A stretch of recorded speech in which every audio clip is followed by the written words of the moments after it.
patriots. Nigeria call obey to serve our fatherland with love and strength and faith. The labor of our heroes past shall never be in vain. To serve with heart and might, one nation bound in freedom. In freedom.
Hello. I'm gonna be streaming the video from the current live feed so that we can transfer to the new one. So let's do that now. So once it finishes, we commence with our current conversation. Let's do that. Nonsense about somebody like Peter Obi here. Somebody you go to run for one at least, whatever you do, and you're talking nonsense about somebody like Peter Obi. Somebody who won at least in the election 12 states. Somebody who's incorruptible. Somebody who's showing his mettle. Somebody who's empathetic. Somebody who you could reach. But let's leave that aside because you're complicit in this, Rudolph. I have to tell you, whatever his name, all the gang from Sahara Reporters. You take somebody like Ngozi Okonjo-Iweala and you write 151 articles with one neutral, right? So we leave that at that. But it shows our intelligence for somebody to come here constantly looking down on people, saying, you people, you do that here too. You say, look, you guys, when you ask a question, you shouldn't go to your point. I've seen you interview Buhari, for instance. You've interviewed anybody, somebody. You're a journalist, unlike Sowore. If Sowore run an election, you wipe the floor with him. I'll wipe the floor with him. Just because we're Nigerians, not all of us want to be president. They said to him, work with others. Now, what could be more prudent than that? You don't want him to work with others. You want him to be going out there making a fool of himself with 100 people trying to bring out a government by revolution where you have to have a critical mass. That critical mass doesn't mean you have to agree with everybody. So I said to the guy that I was arguing with on your show that you used in your intro, I said to him, look, we cannot be coddling Sowore. That's what I said there. He cannot win his own unit. Is he good? Is he necessary? Yes, he is. But why constantly comparing himself to Peter Obi? How? Where do you compare to Peter Obi? Peter Obi is incorruptible. Sowore's cause celeb, it's corruption. So if there's anybody that Sowore would work with, is Peter Obi. Talk about terrorism in our country, right? Before maybe 10 years ago, I called Sowore and I said, look, the only problem we have is not corruption in our country, right? We have a more dark quality, but I'm not going to try to resolve that here. But all I'm saying is that on this platform here, you're gonna have to restrict your responsibility to finance to administration, but the true and false, you're gonna have to leave to the panelists. We're not here, like I said, it's not a hierarchy, or like in that sitting order, Dr. Dominic, that come in. What I'm saying is that yes, there's no hierarchy. I bet. Yeah, so all of us, we love the country, like somebody said here. But today there were quite a lot of people who made a lot of great points. Sowore needs to be redeemed. He has to listen out. All right. That's what I'm saying. Stop insulting Peter Obi because you know, he is one of those people. He's the best Africa has produced, whether you like it or not. There's no other person in that continent. He's better than Nelson Mandela, for example. He's better than Obama. It's true. I can make the case if you give me a chance, but thank you for your patience.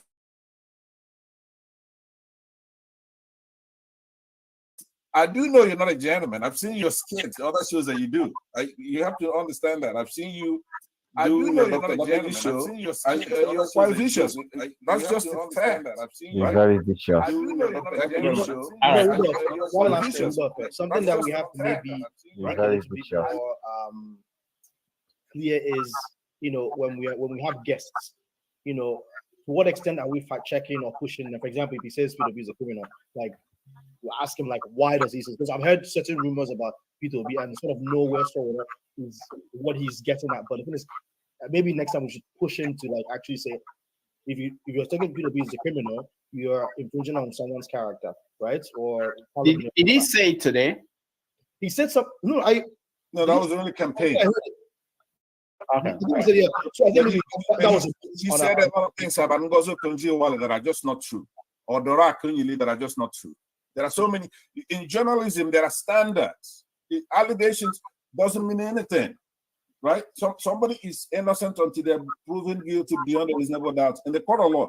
But in the court of public opinion, it's not the same standard, right?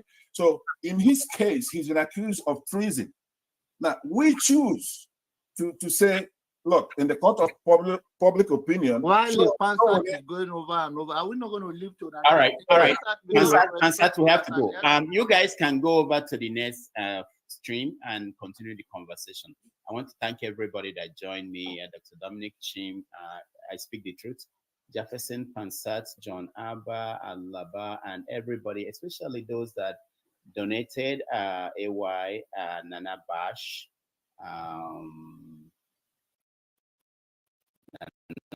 Bash, One Man, Jefferson, Oscar Blackbone, Nana Bash, General Imagery, Cerebral, General Imagery, Ejike Onyemachi, Oscar Black.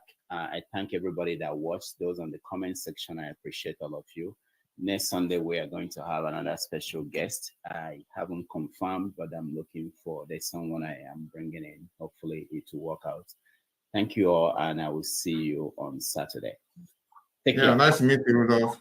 All right. Take care, everybody. Thank you so much. My regards to the family. All right. Take care.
Hello.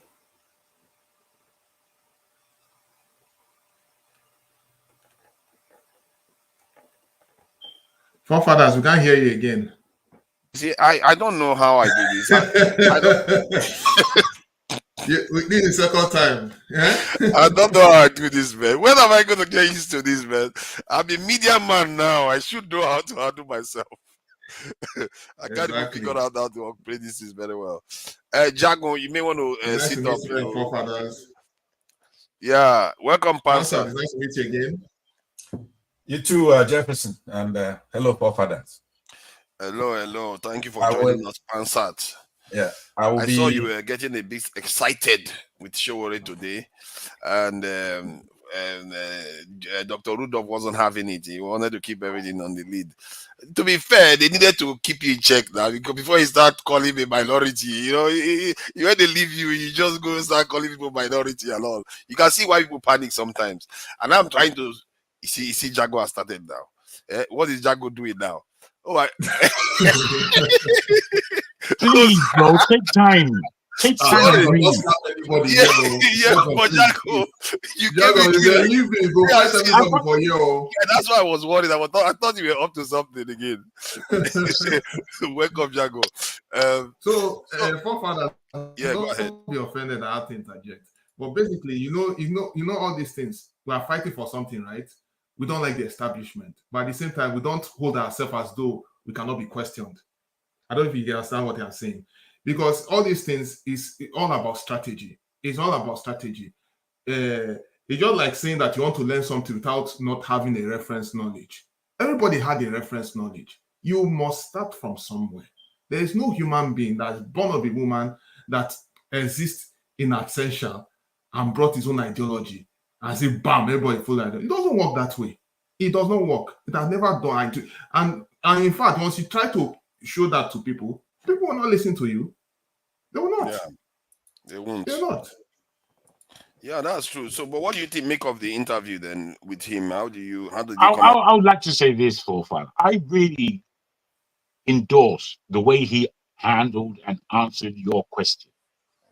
And I think whilst your review on him may have been somewhat fair, I think he listened to your question and he answered it accurately. You know, where we are now in Nigeria, you cannot just build a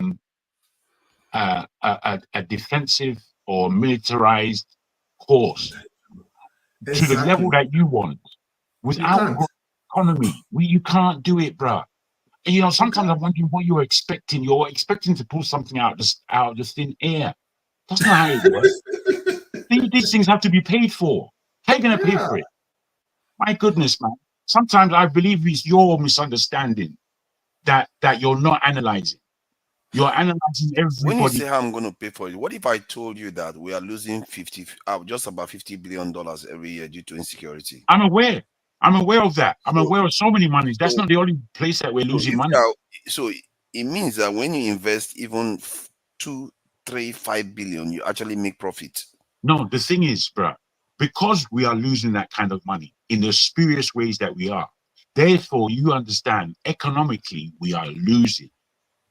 We are losing economically. So unless we fix that economics, we're not going to get to the position that you desire. Simply. Okay, what if I told you that the reason why you are losing it economically, this is what they said, we are losing about 50 billion due specifically to insecurity?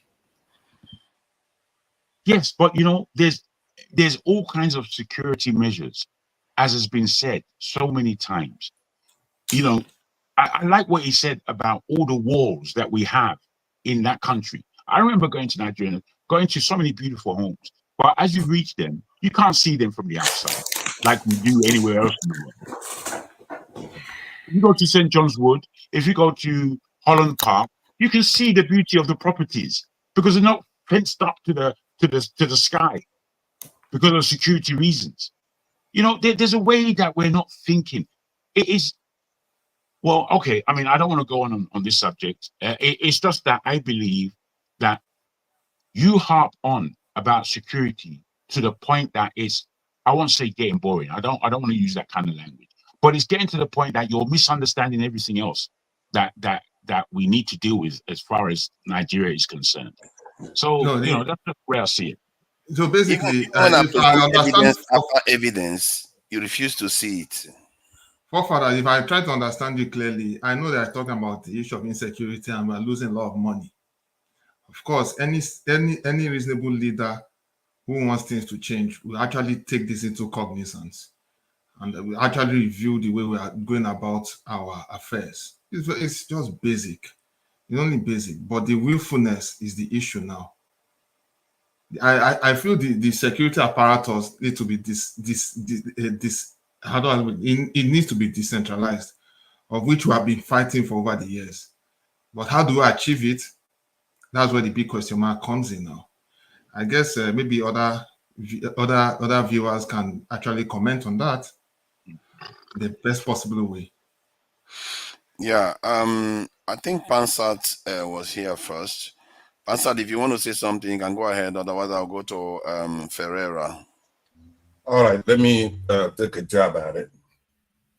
The complaint, and that's Ferrari. I have to congratulate you. I liked your speech. Your concluding remarks were really on point. But we don't come here not to making points. We actually go to make a point, one case or the other.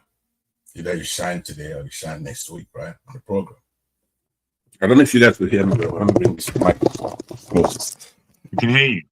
Yeah, let me say that it's astonishing because last night, United States last night, we went backstage and I was talking to, I speak the truth. I said, my hunch is that Sowore is a communist because he's grouping a lot of people. I was with you at that time. You were there, right? Yeah. Okay. And I bet you he couldn't believe it, right? What led me to that is that he would take characters who have nothing in common. Let's say Peter Obi, Atiku, Tinubu, and say they're all the same. Now, it just makes no sense. The only way that will make sense is if it's ideological. Let's say they're capitalists, and then they are no good to a communist.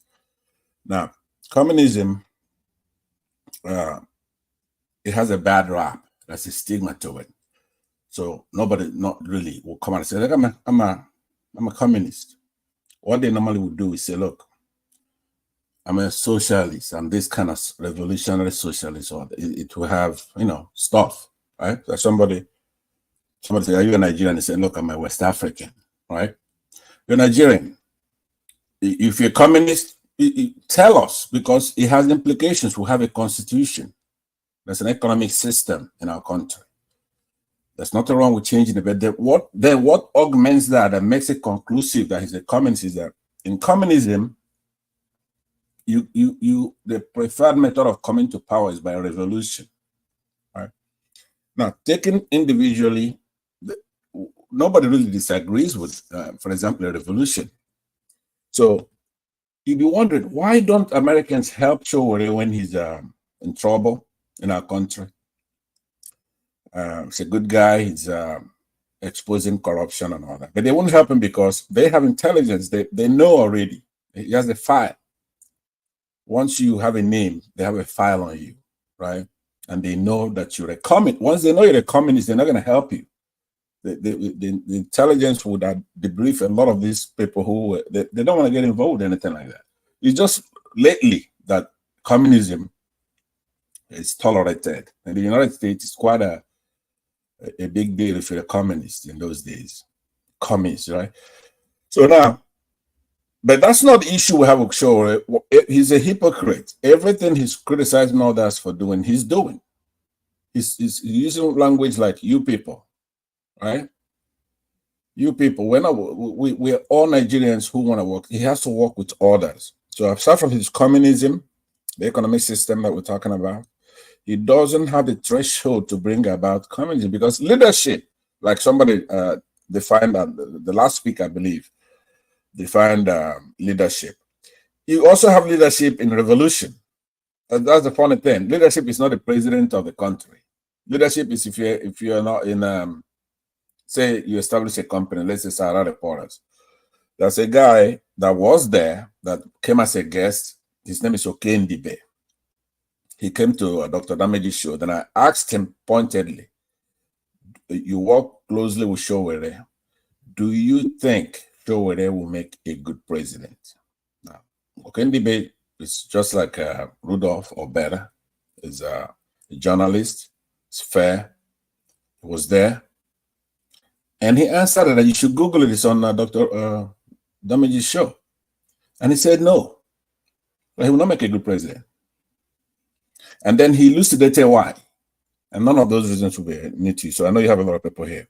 So now, I spoke about the critical mass then, but Sowore talks to us like we should take what he says by fiat. You have to convince people. You have to be serious, right? Like I said earlier, I'll defeat Sowore in an election, just like, in essence, he probably won't win a precinct if I run against him. I beat him. And so with so many people here. The reason being that he's not a good politician. So I spoke earlier about his activity at Sahara Reporters. He was unfair. Now, I know he's not a trained journalist. He doesn't believe that somebody should be convicted before that person is a criminal. So he doesn't even put alleged. Now, a lot of us have written him. I left him messages on his voicemail. When you say somebody is a criminal, you have to put an alleged. It's alleged to have done something, right? So on the I brought Buhari. Somebody Ekene made a very good presentation. By the way, there's nothing else to talk about. We're not against Sowore. I'm not against Sowore. I like Sowore. The only reason why then we have to look at Manisha is that he's from his natural allies, which would be the obedience. A lot of those people we have a lot in common with Sowore and Obi and all that. He has courage, true. Sowore has courage. But now, I think maybe I should end by talking about courage itself. Or maybe if we go around again. When you come around, I want to talk about courage because that by itself does not make sense. Yeah, thank you, Pansad. I really appreciate the analysis because you actually stated it yesterday that whether he was communist, that's why he didn't like Peter Obi. That said, I want to make one rule so that this will be clear. Any moderator that comes on the panel, like other ladies that are on here, get priority. So whenever they want to say something, they should be allowed to have their say because they do get busy on behalf of the channel now and again and come in and go out. So that is my own take on it. So KJ, whenever you are on, you should be able to just say, okay, if you want to say something, you can go ahead and say whatever you want to say. All right. So okay, please go ahead. Thank you. If it's my turn, I would like to speak. If not, let me wait for my turn. It's your turn. All right. Thank you, sir. Yes, I listened to Pereira. It his turn. Those of us that came before him. Pereira now. Why do you do that? Why you do that? Okay, why do we like to do the Nigerian team? Please speak. Please speak. No verse. It's not fight. We're not fighting. It's just discussion. You can speak. Yeah. Okay. Sorry, Ferreira. I forgot he came first. Sorry about that. I don't know why. Go ahead, Ferrari. You see, guys, we all come here every day to speak. It's because we care for that country. We might not care at different level, but there's a care in us that makes us come. And the likes of Sowore fighting in the battle every day, they care too. But everybody cares. But if we are doing the same thing over and over and getting the same results, it behoves upon us to step back and say, let's review what we are doing. If a Sowore wins Nigerian election, it will be good for Nigeria. Even with his socialist ideology, it will take the country in a different direction, better than what we currently have. The same way, if Obi wins the election, it will take Nigeria a different direction. And everybody has a point. But the part I don't like in our argument is this: well, Sowore removed Jonathan, so therefore I won't support him. Those are wrong arguments. When Jonathan was there, it was bad. Yes, it's not as bad as it is. But Jonathan said stealing is not corruption, or corruption is not stealing. He had his own, and the oil was from our area, so let's just keep stealing. People like that don't have the country's interest at heart. And it's not just Jonathan. This problem has been from 1960. It's not just them. It's a build-up effect. Tinubu is a symptom of the problem. Tinubu is not just the problem. So when we come with all these, my thief is better than yours argument, it doesn't help the situation. However, the argument that I find lazy is the one we propose Oh, Nigerian problem is so complex. Nigerian problem is this. Look, there's no problem on earth that God, if he exists, has not given man the capacity to subdue or overcome, particularly the black man. So this black man laziness that our problem is so complex, no one has seen it anywhere else in the world. It's a false narrative. Yes, we have a problem, and we have to be truthful to acknowledge it, that we have problem and call it a problem, which is sometimes I have fights with you, forefather, because sometimes you play the double game. You acknowledge the problem, sometimes you don't acknowledge the problem, sometimes you minimize the problem. All these things will not help us. What will truly help us is, as it is, call our problem what it is, and then make suggestion that has not yet been tried to those who are participating. And who are those that are participating? It is all of us, because no activist is coming to save us. America, like Pansat was saying, is not coming to save us, whether Sowore was a communist or not. It doesn't matter. Even if it's Obi, even if it's Tinubu, they are only interested in their own business. No country is coming to save us. So if that be the case, if nobody is coming to save us, we have to come to the solution within ourselves. And here we have actors already on the stage. Actors who believe that, okay, current election system might bring a change. I don't share that view. I'm totally not in that view, because I believe that system is rigged. And I'm of the view that we need to campaign to bring down the entire system and start fresh, whatever that fresh look like. Now, it doesn't have to be violent, but it is doable. All those who argue that it is not doable is because we have not tried. The likes of Tinubu formed their own coalition to get rid of Jonathan. They are there now. The same way a coalition could be formed to get rid of the Tinubus, the APCs. But the people are not trying and thinking outside the box. Everybody is approaching the problem from the me perspective. And that me perspective is not going to help us. Yes, some want regionalism, some wants to break up. That's too might help us. It's a new way, I don't know. But let them have that conversation. But what I'm key about is those who are already participators in the process. Let us point out what they could be doing wrong. And I did it to the obedient too, to Obi. When Obi, I said the issue is not what Obi would say when Atiku went for the certificate, is what you would do. Now, the obedient saw it as an attack on Obi. You understand? You're attacking Obi. The same thing on Sowore. You're talking revolution. Yet, the people you want to follow you are not in that mind stage yet. And you're not connecting the dots to see what do I do first to get them in that mind stage. Because there has to be a revolution of the mind first before you can bring down this system. Even when, what's his name, started his National Conscience Party, Gani Fawahimi, he could barely get a few thousand votes against the likes of Tinubu. That should tell you something about what problem you want to face. When people just come, make noise every 4 years, make noise every year, do the same thing over and over and over, and people come, lament, and it's as if we are intellectually lazy. And there are already copies out there. We could borrow a leaf from the way the ANC mobilized against apartheid. We could borrow a leaf from the way the Martin Luther King and the Malcolm X mobilized against segregation. There are already samples out there. But the laziness to even think outside the box, beyond our tribe, beyond our religion, beyond our party, beyond our man, has kept us in this merry-go-round. And we care every day. I bet you we will count a year and we'll still be here having the same conversation. Let me stop Thank there. you. For KJ, now. please go ahead. Okay, can I speak now or can I spark? Which one? Yeah, go ahead, KJ. Okay, thank you so much.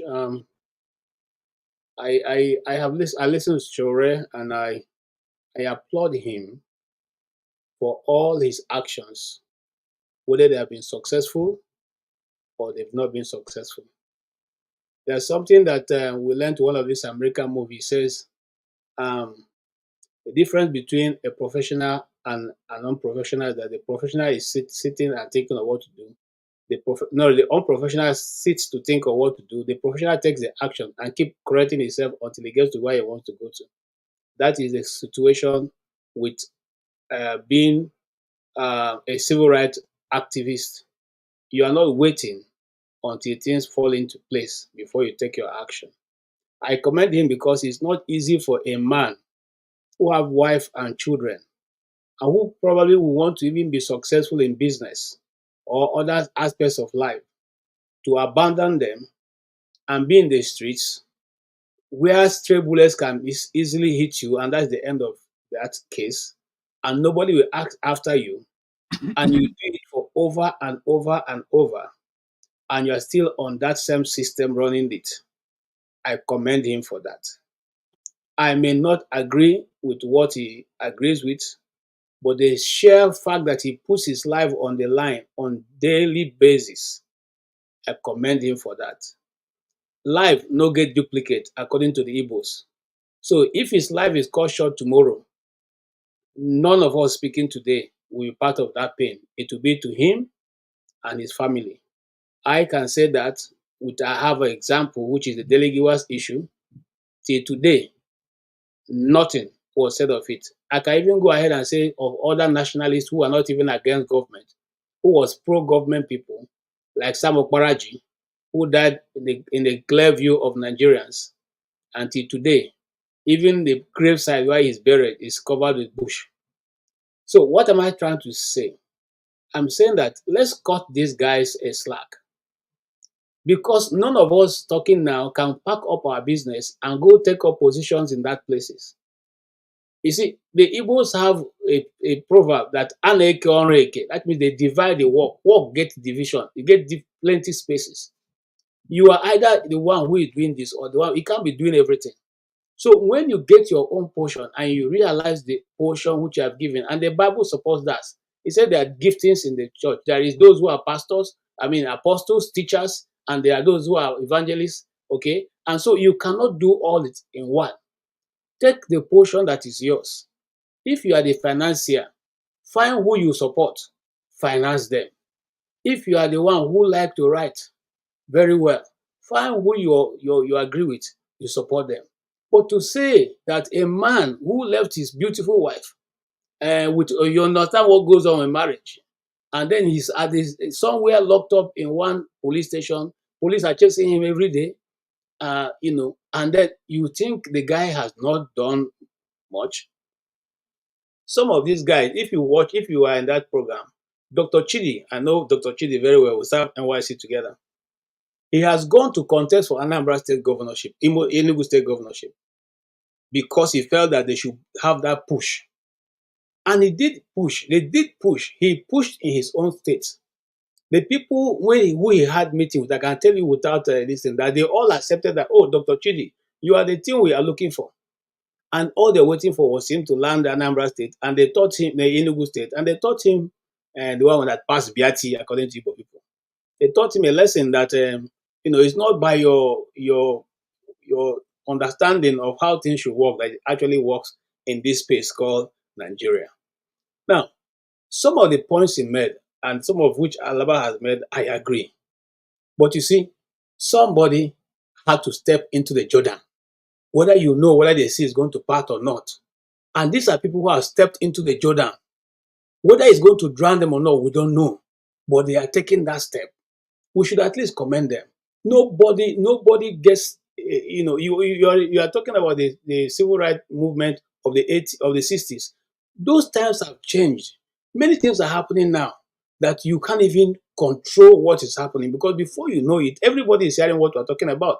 Even those who can never meet in this life till we go and see God, they are listening to us. The system you are using, there are people listening to you. They are monitoring you. So now, if we are waiting, or if Sowore is waiting for people to have like minds, It may never come to that. The people you are looking for, the people that Aminu Kano made a difference with, are the Talakawas, those young men, young women who are regarded as nobody.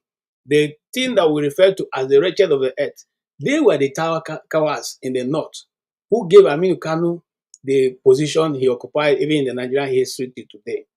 Sowore will do very well. Let him keep looking at those number of people out there. One day, somebody, somewhere, some group of people, known or unknown, will come together to support his movement. And whatever he's looking for, if not achieved in the whole of Nigeria, it will be achieved in his own portion of Nigeria. What is he looking for? Good governance, food for all, housing for all. What's he looking for? Is he looking for that every Nigerian should become billionaires? No, just basic things in life. That's what he's been fighting for. Now, on the issue of whether there's something that someone raised, I've forgotten that. If I remember, I'll say. Now, what I'm simply saying in essence that whether is it, and I said this many times. I said it. If people who are putting their lives on the line, whether you like their policy or not, those guys are brave. They are braver than me. They're better. They're more brave than myself.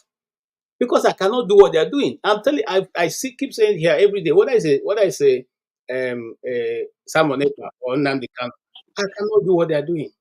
Just like we said today, some of us we dodge when the first shot was taken, and we ran away for our life, and we probably not go back. So when you see somebody who can bite the bullet and say, "Let's face the consequence," there's a British proverb that says, "Who's going to bail the cat?" This guy is ready to bail the cat. How many, if there was somebody to bail the cat, would that be a saying in England? It will not be. Okay? So let's understand how these things happen. And let's cut some slack for these guys. They are doing this. Listen, none of these guys have a reserved life somewhere. So when they get to 70, their life will reverse to zero. So they'll start all over again. It is their life they're spending every day. It's their life. While some of us are busy chasing money and living a good life. I just came back from eating a Chinese restaurant now, you see, and I'm very happy about it. These guys don't have the opportunity. I'm serious. Okay, forget I'm joking about it. They don't have it. And so let's at least praise them for the little they've done. Thank you, and I rest my case there. Thank you. Jonaba, thank you for joining us. What do you make of the interview with Sowore? Good evening once again. It was a nice one. As a Nigerian, nothing surprises you after living for so many years of the way we want people to be who we want them to be. And when we turn the mirror on ourselves, we have our own challenges that we could not even fix. And when those that have gone out of their way to do, we don't appreciate them. Rather, we say things that is not encouraging. And there's nothing wrong if you have a politician that run or win an election or a governor of a state, and you ask them tough questions. But this is just a young man sacrifice his life doing what he's doing. And if you have another opinion or other idea, if you do a little one, you can do, I do mine.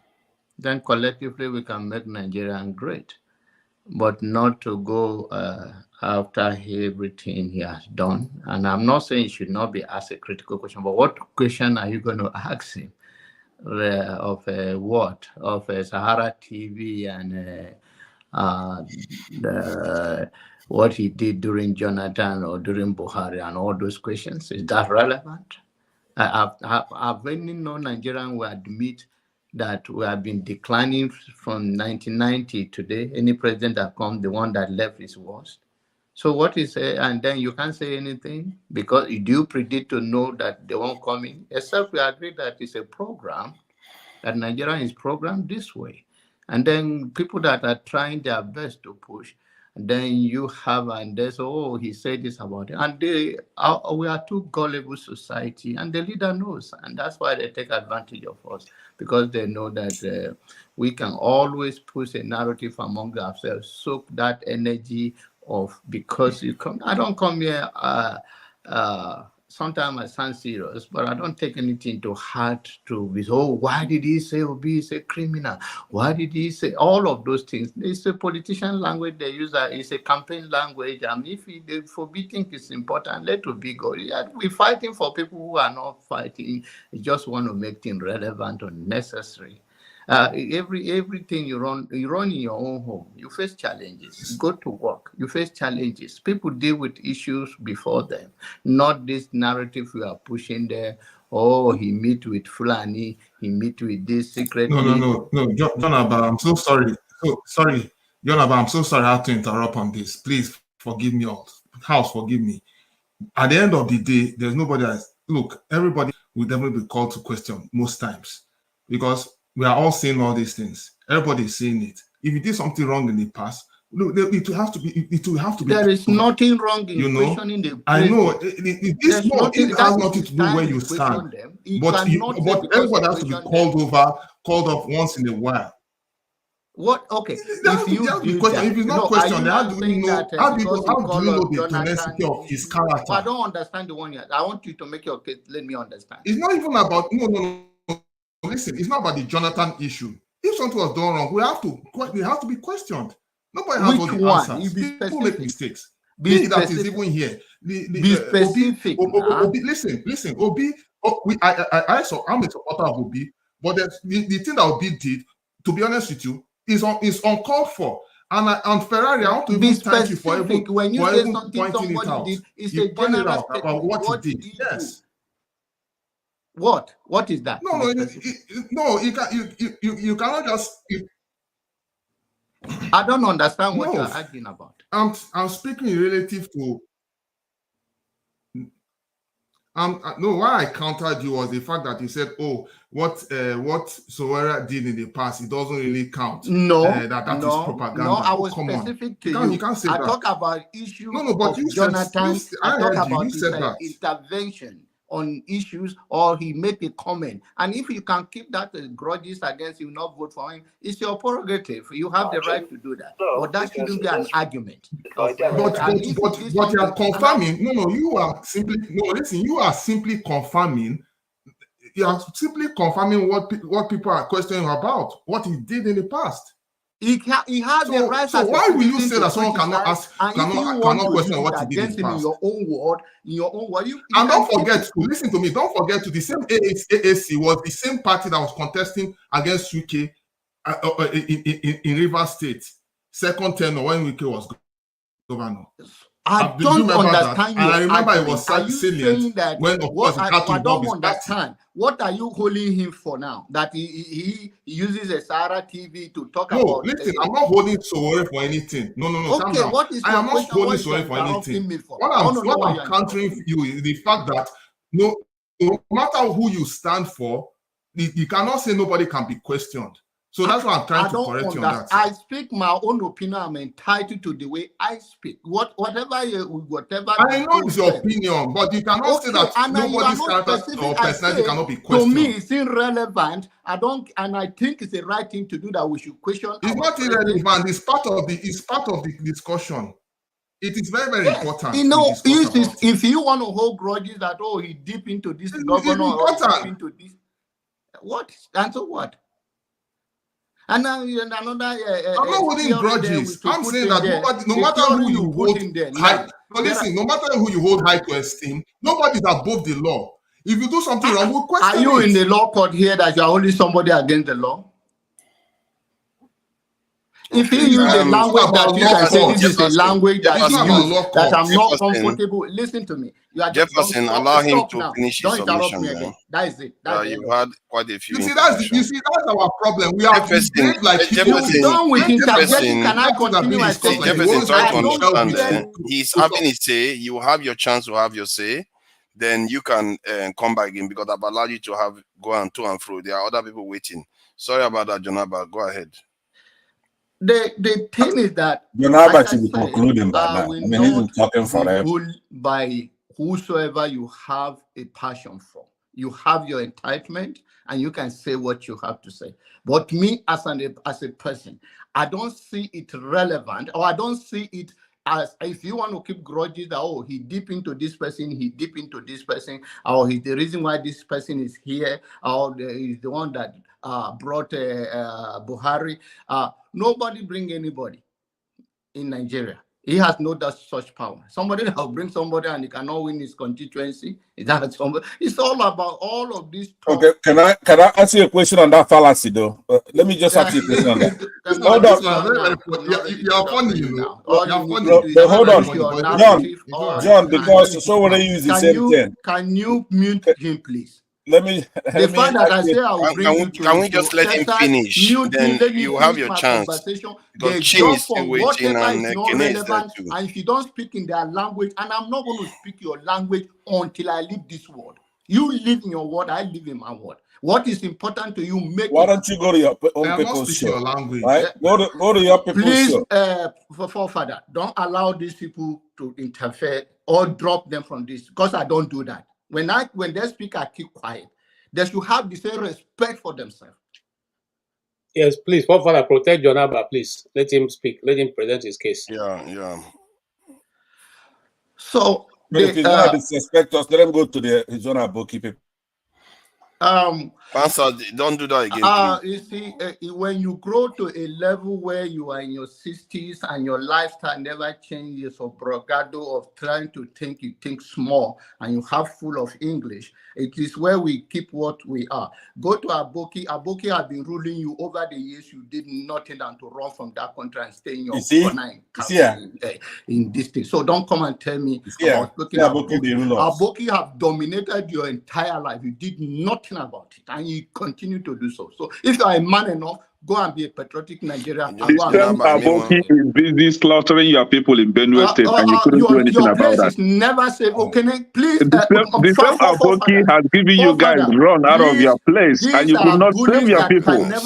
You see how you think? As old as you are, you see how. Can you make it civil? I'm going to be putting people backstage. As old as you are, you see how you think? Backstage, I'm going to be putting people backstage. You are a sponsor of a terrorist in your own go. You never have peace. You are full of anger. You did nothing. My people are more safe. Benue is more safe to walk on the street than your own state today.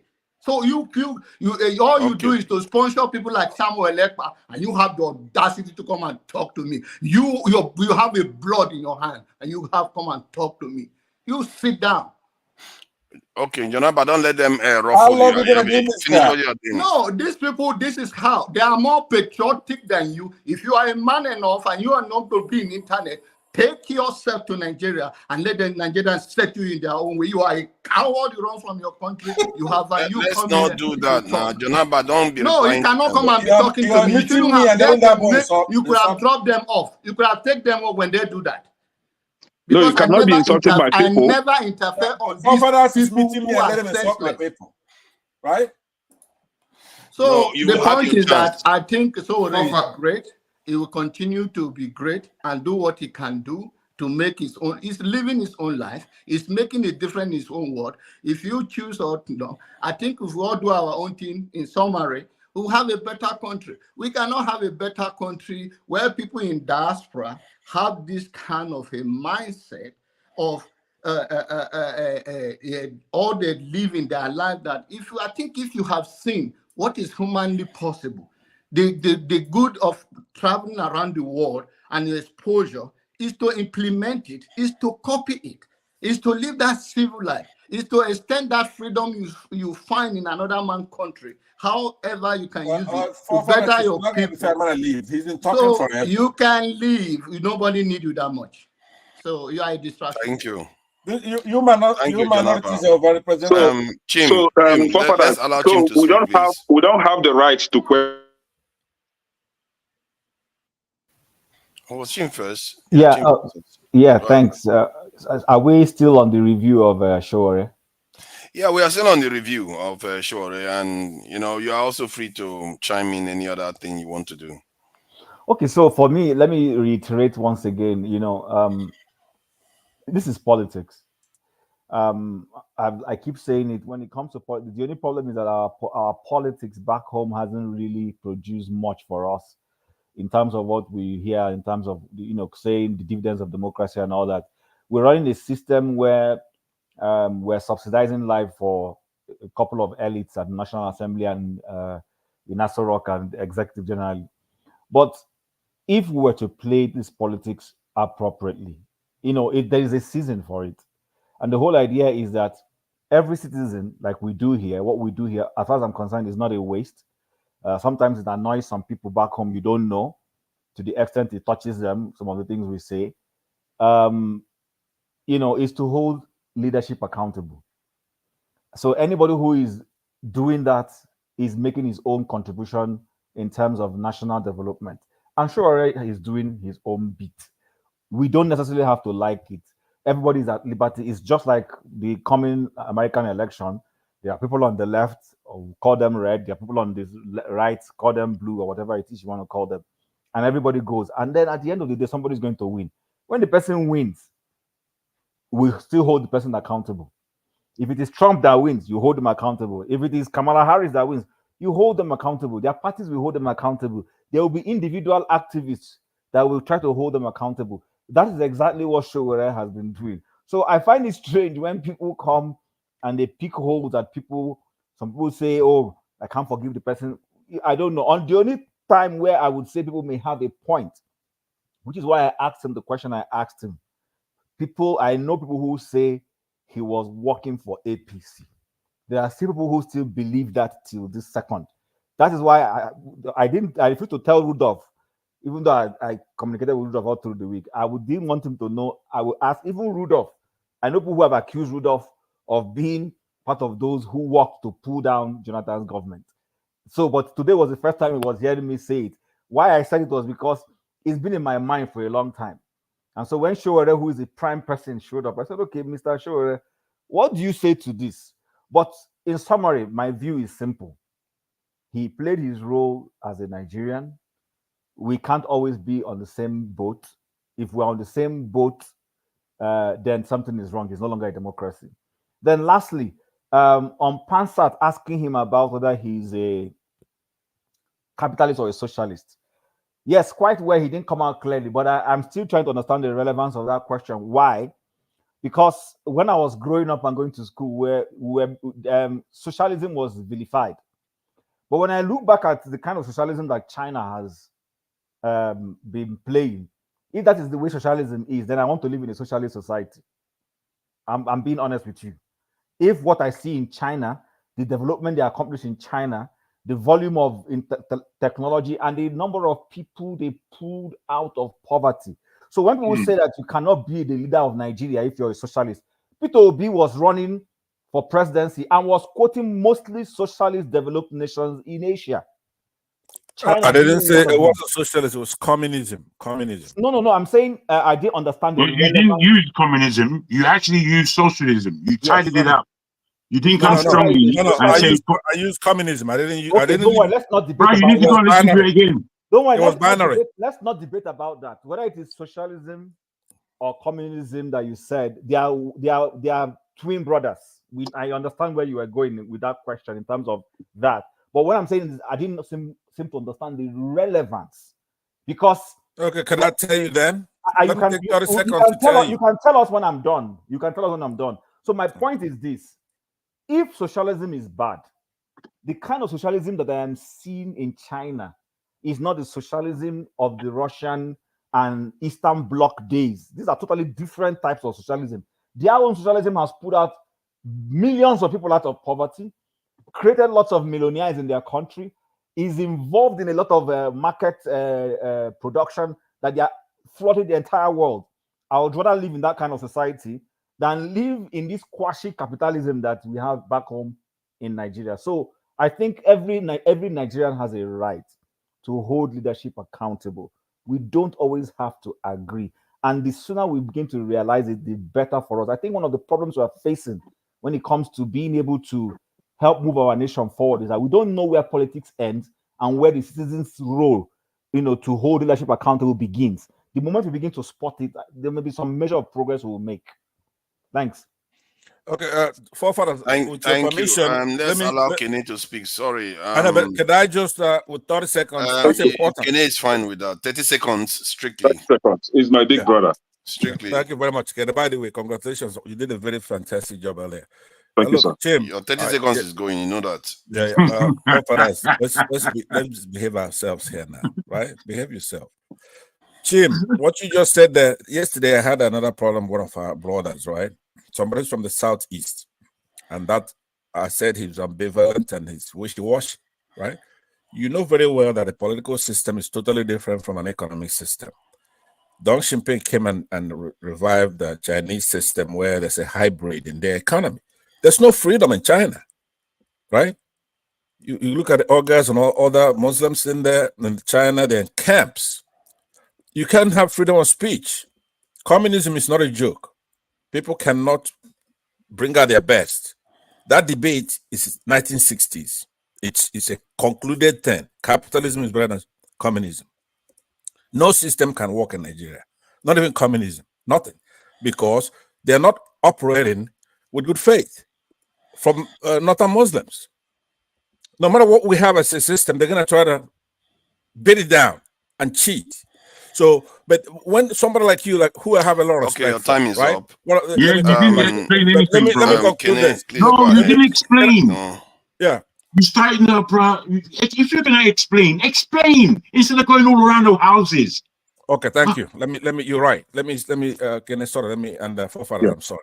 That what I'm saying is the only reason why I was saying that. Why are you still going on now? Come on. Okay. All right, no problem. Can you please go ahead? Forefathers, I'm going to get you out of this. I'm going to get you out of this.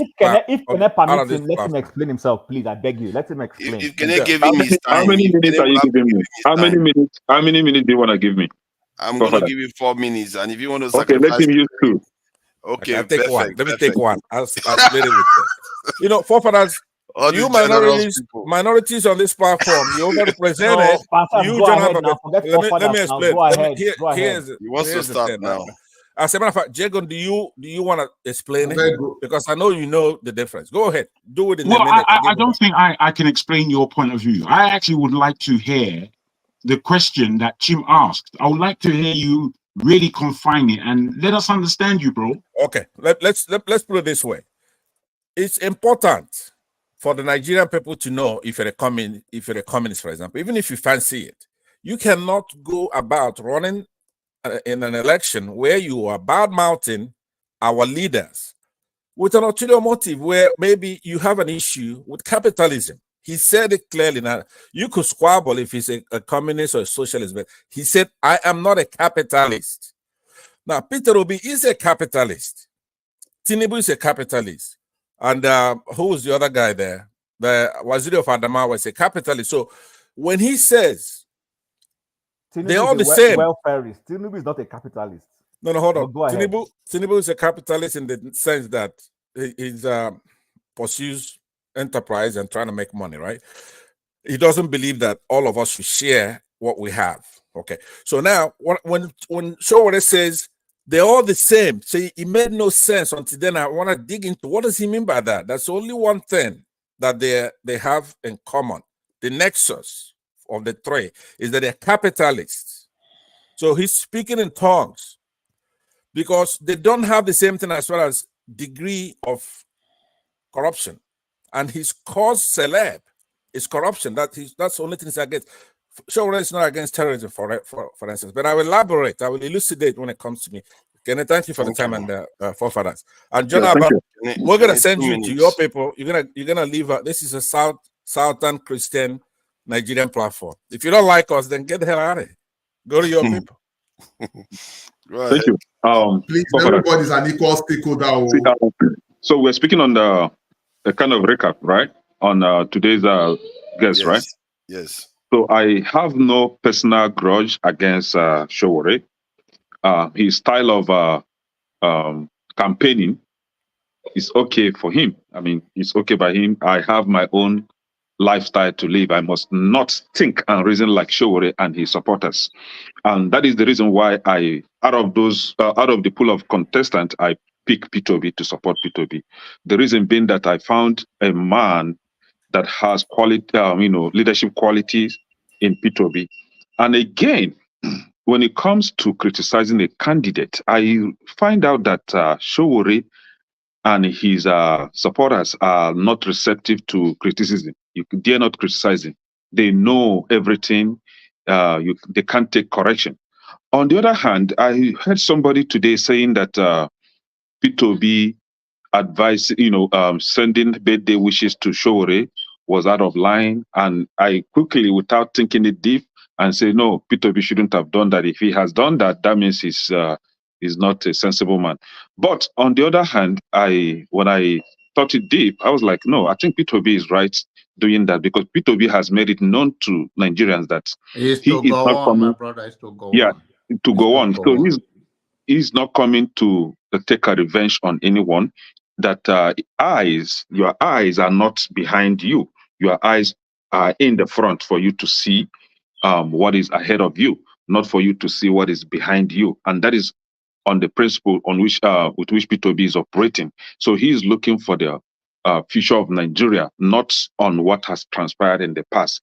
I, for one, I might not even handle it the way P2B is handling it. I may not wish the likes of Gowon, any birthday wishes because of his role during the Nigerian Biafran War. But here you have a man that has that calm spirit, that has that forgiving spirit, that has a mindset of talking about how to fix Nigeria and not how to fight, like the one we have in Sowore. He's all for fighting, boss, and that is not leading him anywhere. And we are telling him to calm down and look things deep. It is way, way stronger than Is it him Sowore. or me? No, Sowore, we are talking about Sowore now. He's way stronger than Sowore. Sowore should calm down. It is not by boss. I've never seen an activist that made a good leader. I mean, president precisely. P2B has shown that he's an activist. His activism would be very, very helpful in the National House of Assembly or maybe in the Senate. So who are advising him for you to show us a template or an antecedent that we should maybe in the future look on and say, okay, you know why? You know what? Because of your leadership quality or because of what you did in this position, then we think you can be the president. But this guy is refusing to take advice, which is okay. But we cannot sit down here trying to, provide solutions to the Nigeria's problem by first and foremost criticizing what you think is not right. And somebody like my big brother here, John Abban, will not be receptive to criticism. Instead, he will want to turn the entire platform like a market square. We are not in the market square. We are not women here trading on pepper and ogiri. So we are here to have a clean conversation on how to move the country forward, not to banter and insult one another. So please, my brother, John Abba, Omori is not here. And the other person, what is his name? Chidi and Dr. Dominic, they all show face here today to support their God, and then refusing to accept any criticism. That is not the way forward, man. Let me respond, please, to Kene to make the briefly. to make the platform more respectful and not these manipulations. And I don't have respect for manipulations. When I talk in the first thing when you came, you are the one that attacked me because you don't have patience enough to let me finish. When you are talking, did I interrupt you? If I interrupt you, how do you feel? So the notion that you want to pretend that you are cool and calm and calculated is a hypocrite. And I think you play this game and go to the chat line using different name. I'm a man enough. I use my name all the time. No, so my name on chat is Chris Ken. Don't disturb him. Don't disturb him. Please let me finish. I don't play childish game. And you cannot use a word inappropriate. Even if you come by the culture of Igbo, you are one of the worst ones that behave that way. Because if you claim that you are younger, we are younger than us, then you should have that respect according to your culture. But I don't really care. What you give is what you have. Nobody will give more than what they have. So I don't really entangle myself to any bitterness or any anger with anybody. But we should respect one another when we come to this platform. Thank you. Thank you, thank you. Tone, long time. And I hope you are there. This one you're looking down. Okay, yeah. Thank you for joining us. I don't know if you watched the interview Just with for Sowore. clarity, my name on the panel is Kene. On the platform is Chris Ken. Chris Ken. Just Thank so you don't get confused. So if whenever you see Chris Ken, it's coming from me. So I'm not hiding my identity. You know, I thought Chris Ken was a woman. I thought it Okay, was Christian, let's but we leave it know now. now. We know now. I hope you have not tried to, get on a download, a DM or something. Please, go ahead, Tone. What do you make of the interview? Can I get a clarity from John? Respecting Hi, greetings everybody. Chim, that nice include to see you respecting after a our long time. religions, respecting our tribe, Bros respecting John, our Abba, don't mind them, Jerry. They're trying to wind you. Anyway, Sowore was just Sowore. Everything I expected him to be was what he displayed today. I don't think he's bad. I think we see a man that has been traumatized. He has seen a lot and he's gone through a lot. See, the issue of Nigeria is a very complicated issue, and that's one of the even reasons why I decided to take a back seat from listening to all these, and try to face my work because I've got bills to pay. I've got a lot of more mouths to feed back And home, and mental health issue too. Mental health issue. yeah, Nigeria yeah, can run manage you my mental crazy. health. There are a lot of people I'm paying their school fees. I can't back out right now and say, listen, there's no money. So I just got to face my work. So back to what we're saying, Nigeria. When I think about it, I mean, I just ask myself, where did we go wrong? Why did God put us together? It's just tiring.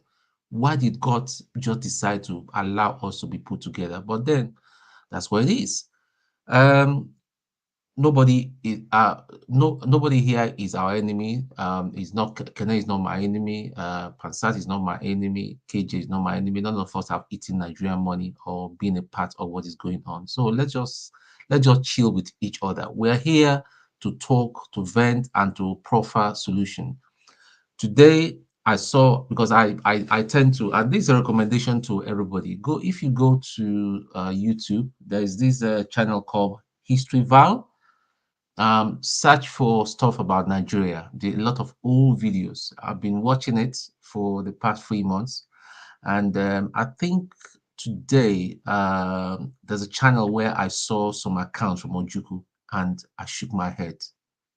And you know why I shook my head? I shook my head that, listen, this Biafran war that happened was out of Ojuku's hands, was out of um, um, um, Gowon's hand.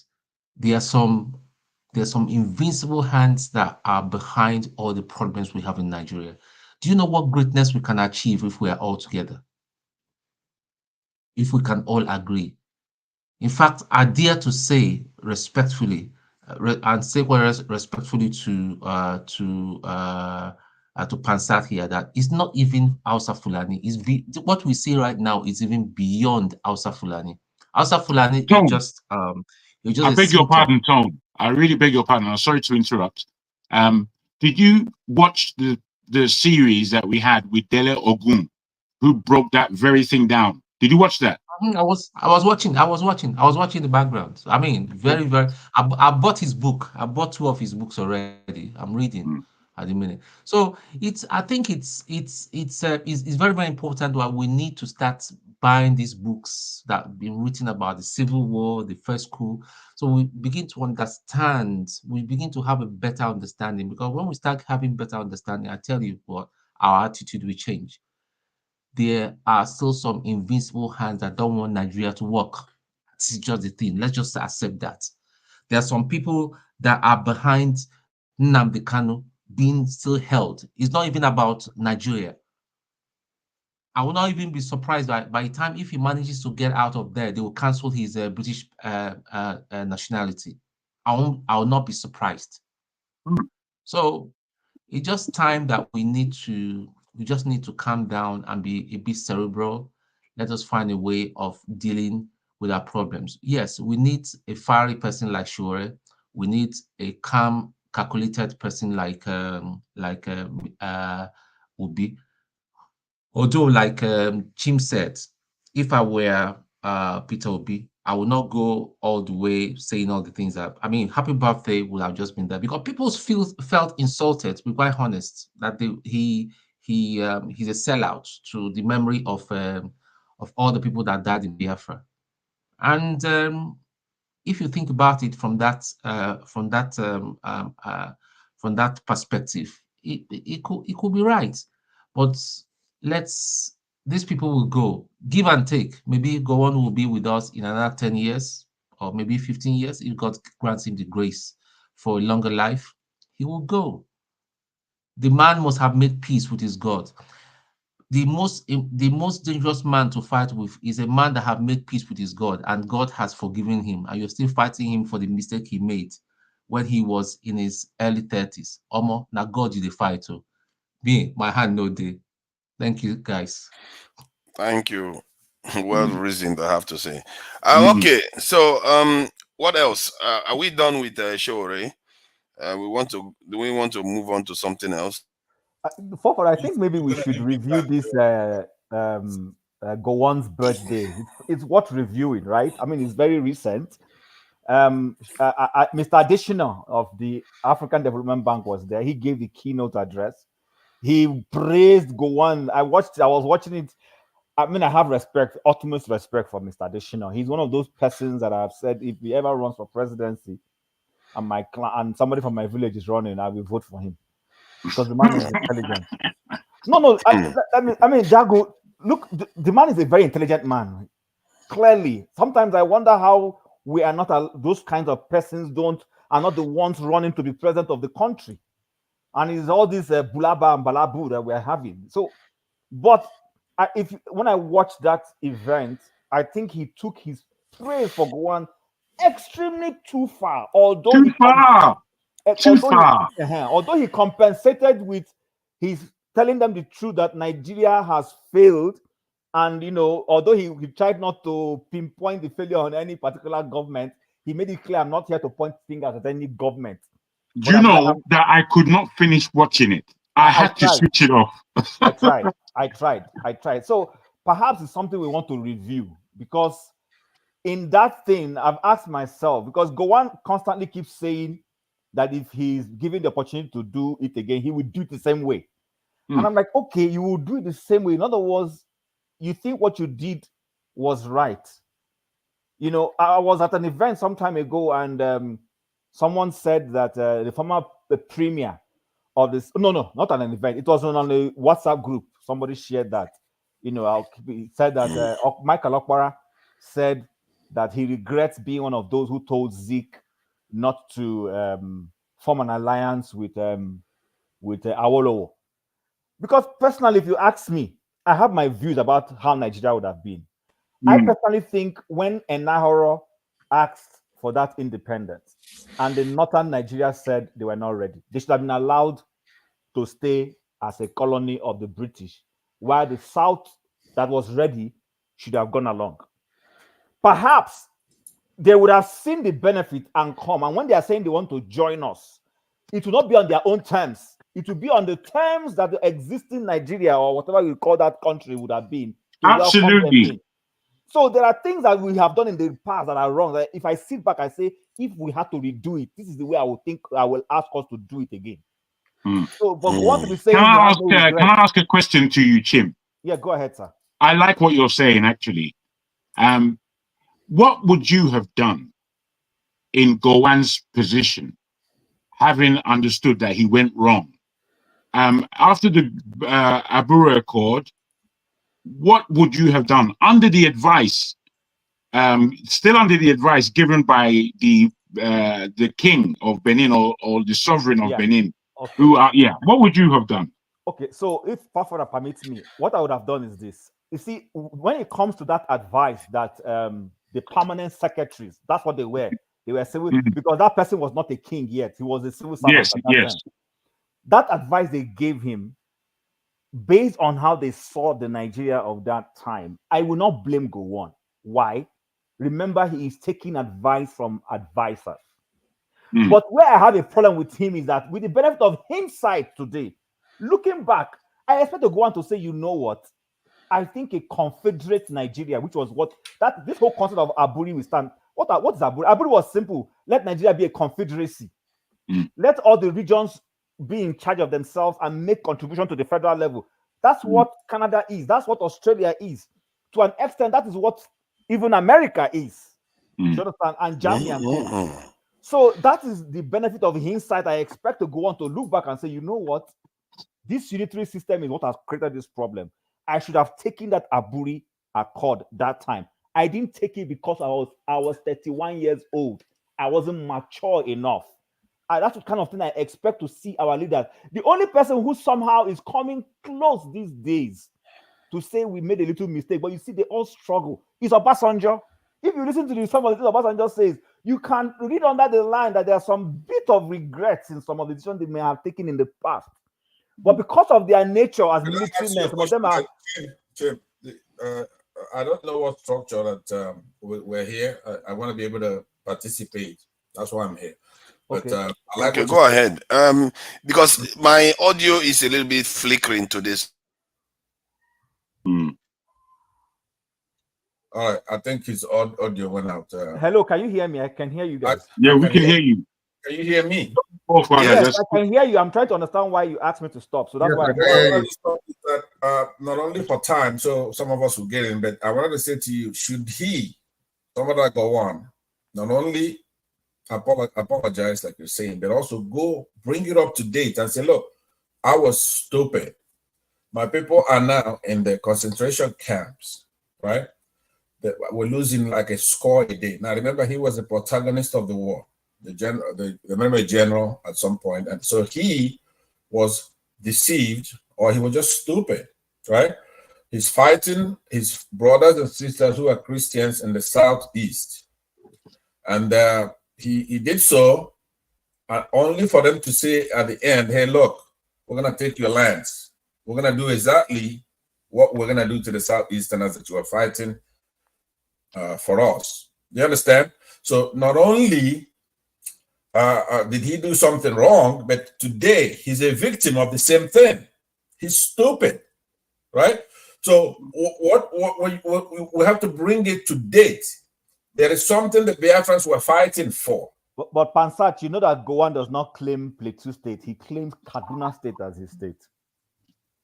Well, I don't have time to figure those things out. They are the same. I'm throwing that out for you for a reason.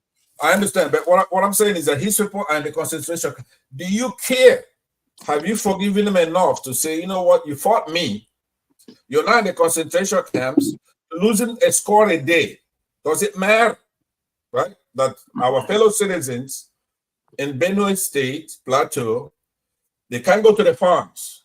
They've got a bunch. I have a picture, and I could, if forefathers will play it, I'll show you. You see the concentration camps. What do they call it? ADB or whatever they call it. There's an acronym like that.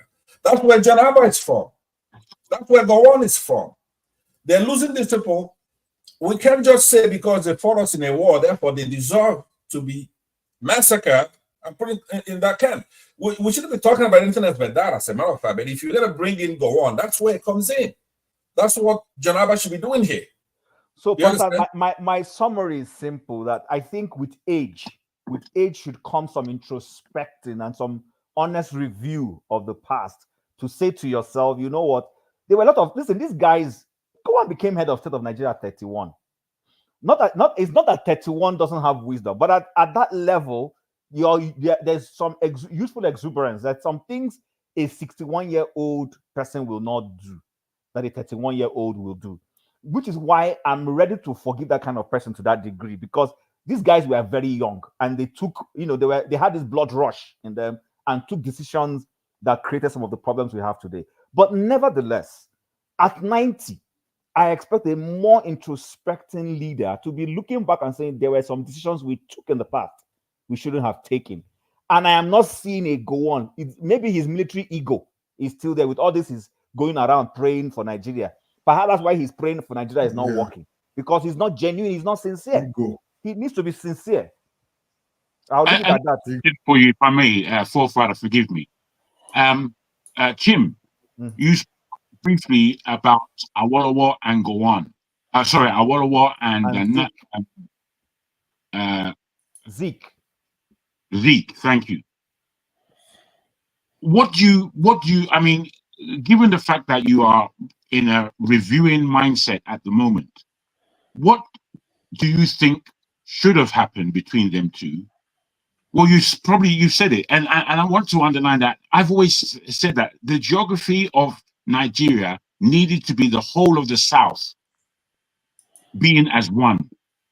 But because we are so fractured in the South, we failed Nigeria as a whole country. Between the Igbos and Yorubas, I believe we failed Nigeria. That's my honest belief. Now, given, what do you think stopped that happening for real? And how would you have seen it if it happened differently? So I don't want to dominate this conversation, but if you're a student of politics, you will know that these two people, it was simple ego, stupid ego that was from whose side of them, on both sides. Whether it is Zeke, listen, on all a lot sides. of Igbos, Everyone is guilty of it. A lot of Igbos will not want to admit this. I don't admit it, and I'm an Hold Igbo. on, we're not asking you, fortunately. Yeah. So if you, the thing about Zeke is Zeke was dreaming because he studied in the US. So you can understand that a person's environment influences their worldview. He studied in the US. He wanted a big Nigeria that was like US, where he would be the president. Now, Awolowo had one of the best development plans. Forget anything anybody would say. His problem was Awolowo had some little bit of bigotry in him. And that is why somehow other parts of Nigeria, despite seeing his intellectual ability, look at what he did in the Southwest, his development plans. That is the person who should have run Nigeria. What did he do? What did he do? Oh, shut up, Pansa. Let him finish, Let's please. have a conversation, please. No, we're having a conversation now. What did he do? Have a conversation when you keep throwing. What do you do? What do you do? No, you've been talking forever. So if you're not going to... Oh, Pansa, please, brother, calm down. I was honest enough to say I am not interested in dominating a conversation. He asked me a question and I'm answering. If you had a better answer, you should have told me, Chim, you wanted to answer. I will yield the floor to you. Yeah, hold on. I do have something better to say. So let me say this. Thank you, Chim. Firstly, saying that I don't want to dominate the conversation doesn't cure you dominating the conversation, right? You are. So let me say something. Sorry, I won't take that. He asked me a question. The question wasn't for you. But if you had asked me to say, Chim, I want to respond, I would have yielded the floor to you. Is what I said. No, if you keep disrespecting me, I'm gonna leave. No. Sorry, you are disrespecting me and expecting me to respect you. It doesn't work that way. Guys, please, it doesn't guys. work that way. I've respected you. I even yielded now. And you still go on with you stop meeting me forefathers, please. Yeah, because I don't know why you're interrupting now. You're just interrupting to argue. You don't have a format, so whoever talks is not interrupting anybody. Yeah, but forefathers, you have to do something. Hold on. If you want to do it where somebody's turn, then when I talk, I'm interrupted. If it's a can I just say this to the panel? Jagan, let me finish the sentence here. I'm trying to get. I'll say it after you've spoken. Go on then. Format is up to you. If there's no format and if it's a free for all, right? Then I could talk whenever I want to. Now, okay, so you could, but it's polite to allow the person that is speaking to finish what they are saying. I am allowing that. I wanted to interject because a lot of Nigerians have this tomboleko stuff. You could see some of Lagos Igbos, right? When they're here, they're just talking nonsense, trying to create a moral equivalence. See, hold on. You have a lot of them here. They want to be buddies here. They want to be friends with panelists. I'm not here to be a friend. To me, if you say Awolowo had the best plan, right? The best plan. What was his plan? Because a lot of Yorubas say, okay, we have the first TV. What am I going to do with that? Well, we have build the first cocoa house. What does that have to do with anything? Can Chim continue, please? When our people, when our own leaders, someone like Ziki, allow him, let him continue. Let me just land. say what he wants to say. It's not. Don't get permission from me. I got permission. I'm not taking permission from you. You don't have. You don't deserve to be. Don't go and bring permission from you to speak. You don't have that kind of power. But I can interrupt you because I was speaking. Then go ahead. So what I'm saying, don't. I know, we know. Okay, you know what? The best thing to do is let's have structure. Let's start from Jefferson then, or you. At this time, bro, you're not moderating, right? Yeah, I'm not moderating at this stage. I was just trying to keep. Can we self-regulate, please? Pansat, can we self-regulate as grown-ups? Can we try that? Okay, so that we can have civil conversations. Let me be allowed to extend and revise my remarks as much as I may consume. And after that, I'm going to exit the place. Okay, listen to what I'm saying. I'm not into talking about politics of Nigeria's beginning because we haven't moved an inch. We have contemporary issues that are the same as we had in the past. A lot of people, storytellers such as Jim here, right? He regurgitates the same thing. Awolowo this, Nnamdi Azikiwe that, Ojukwu this. What does that have to do with anything? We've been in the war, we've come back, we have a constitution that's imposed upon us. The military people took off their uniforms and put on a toga. So what we're here to do now is to galvanize. When we go to the platform, that is my role. I haven't found a place where our youngsters, that'll be all of you here, where you actually doing the right thing. I've come here and I've tried to clean up this place, including Jagun here. He used to be a bad actor here, but it's not good. When I said that last time, he got upset. What I'm here to do is to let you know, Sowore included in all this, I'm older than Sowore by a lot. I'm more educated than Sowore by a lot. When we come on the platform, how do we resolve the issues we have? If you're going to talk about Gowon and Benue Plateau, you have to talk about the IDP camps they have there. That's the nexus. Then I can listen to all that stuff. Right? We're not here to display how much history you have. When somebody like John comes in, because here's the thing, we want to be a cohesive polity. We have John. There are two types of Northerners. There are those who don't want to be participants in a place like this. You won't find them in a place like this. Boko Haramites, all those Northern Muslims, right? They won't show up here. And I respect that. But the Northerners that do show up here, though, they have to come in with catharsis and say, you know what? We're the problem of the country. I'm from the North and against my people. We turned off the beavers. Answer. You're being extremely repetitive, bro. Let me add my point. Can I make my comment? So I can go. So that's Pastor, be reasonable now. I see. I said self-regulate, and you're not self-regulating. This is going on now. 1 minute. I will conclude 1 minute. Oh God. So what I'm saying is that now you think that's a small thing. Well, I did it on purpose. I spoke to John, and you heard what he said. He says that Aboki is in charge. That we're stupid over there and we're killing one another, and that they're gonna kill us. But that's what's in his heart. That's what's in his heart. Thank you. In mind. That's what he said. But you don't care. Thank you. That to us because you are a minority. Thank you, Pansat. Let's KJ go ahead. I think KJ wanted to say something. I want to say something. I'm gone from here. I'll not be long. I'll say I'm out of here. Okay? Don't go, Pansat. This is always our challenge. Don't run away, Pansat, please. Pansat, please. This always our challenge. John, it's somebody like some guys come here. Pansat, come on now. And they decide to want to change the topic the moderator has laid out for us to discuss. Let's keep to the topic he has chosen for us to discuss. Please, let's leave this thing. If you want us to, if there's a topic in your heart that you feel that you want to discuss, you can text it to the moderator. If he feels like putting it in, let him put it in. Otherwise, let's just deal with what he has presented before us. And if you don't have anything to say concerning what is going on, you can as well skip until when you want to say something that concerns you. But let's not deviate from what we are discussing and go to personal. Look, nobody is going to change Nigeria. Any of us sitting here now, whatever you say is not going to change Nigeria tomorrow. So why do we make enemies? I'm not a pessimist like you. So you Hold on. Even if I can't hear you, but I can laugh I can about actually get to that place with you, but I will not allow it drag me there. it's about I to think I'm say. more honorable, so I will not let that happen.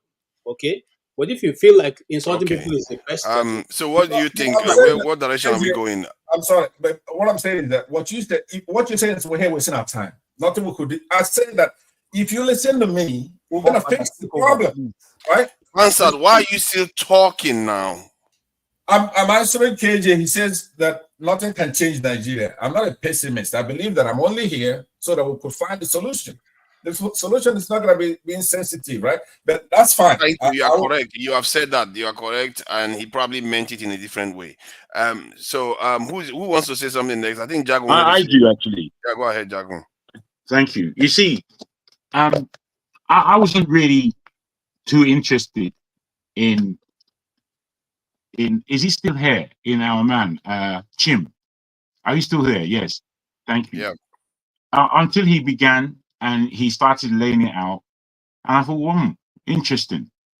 You know, sometimes Pansat, you must understand that there's more than one person here, and we all have interests in what certain people say and how they say it, and we must give some credence to that, some respect.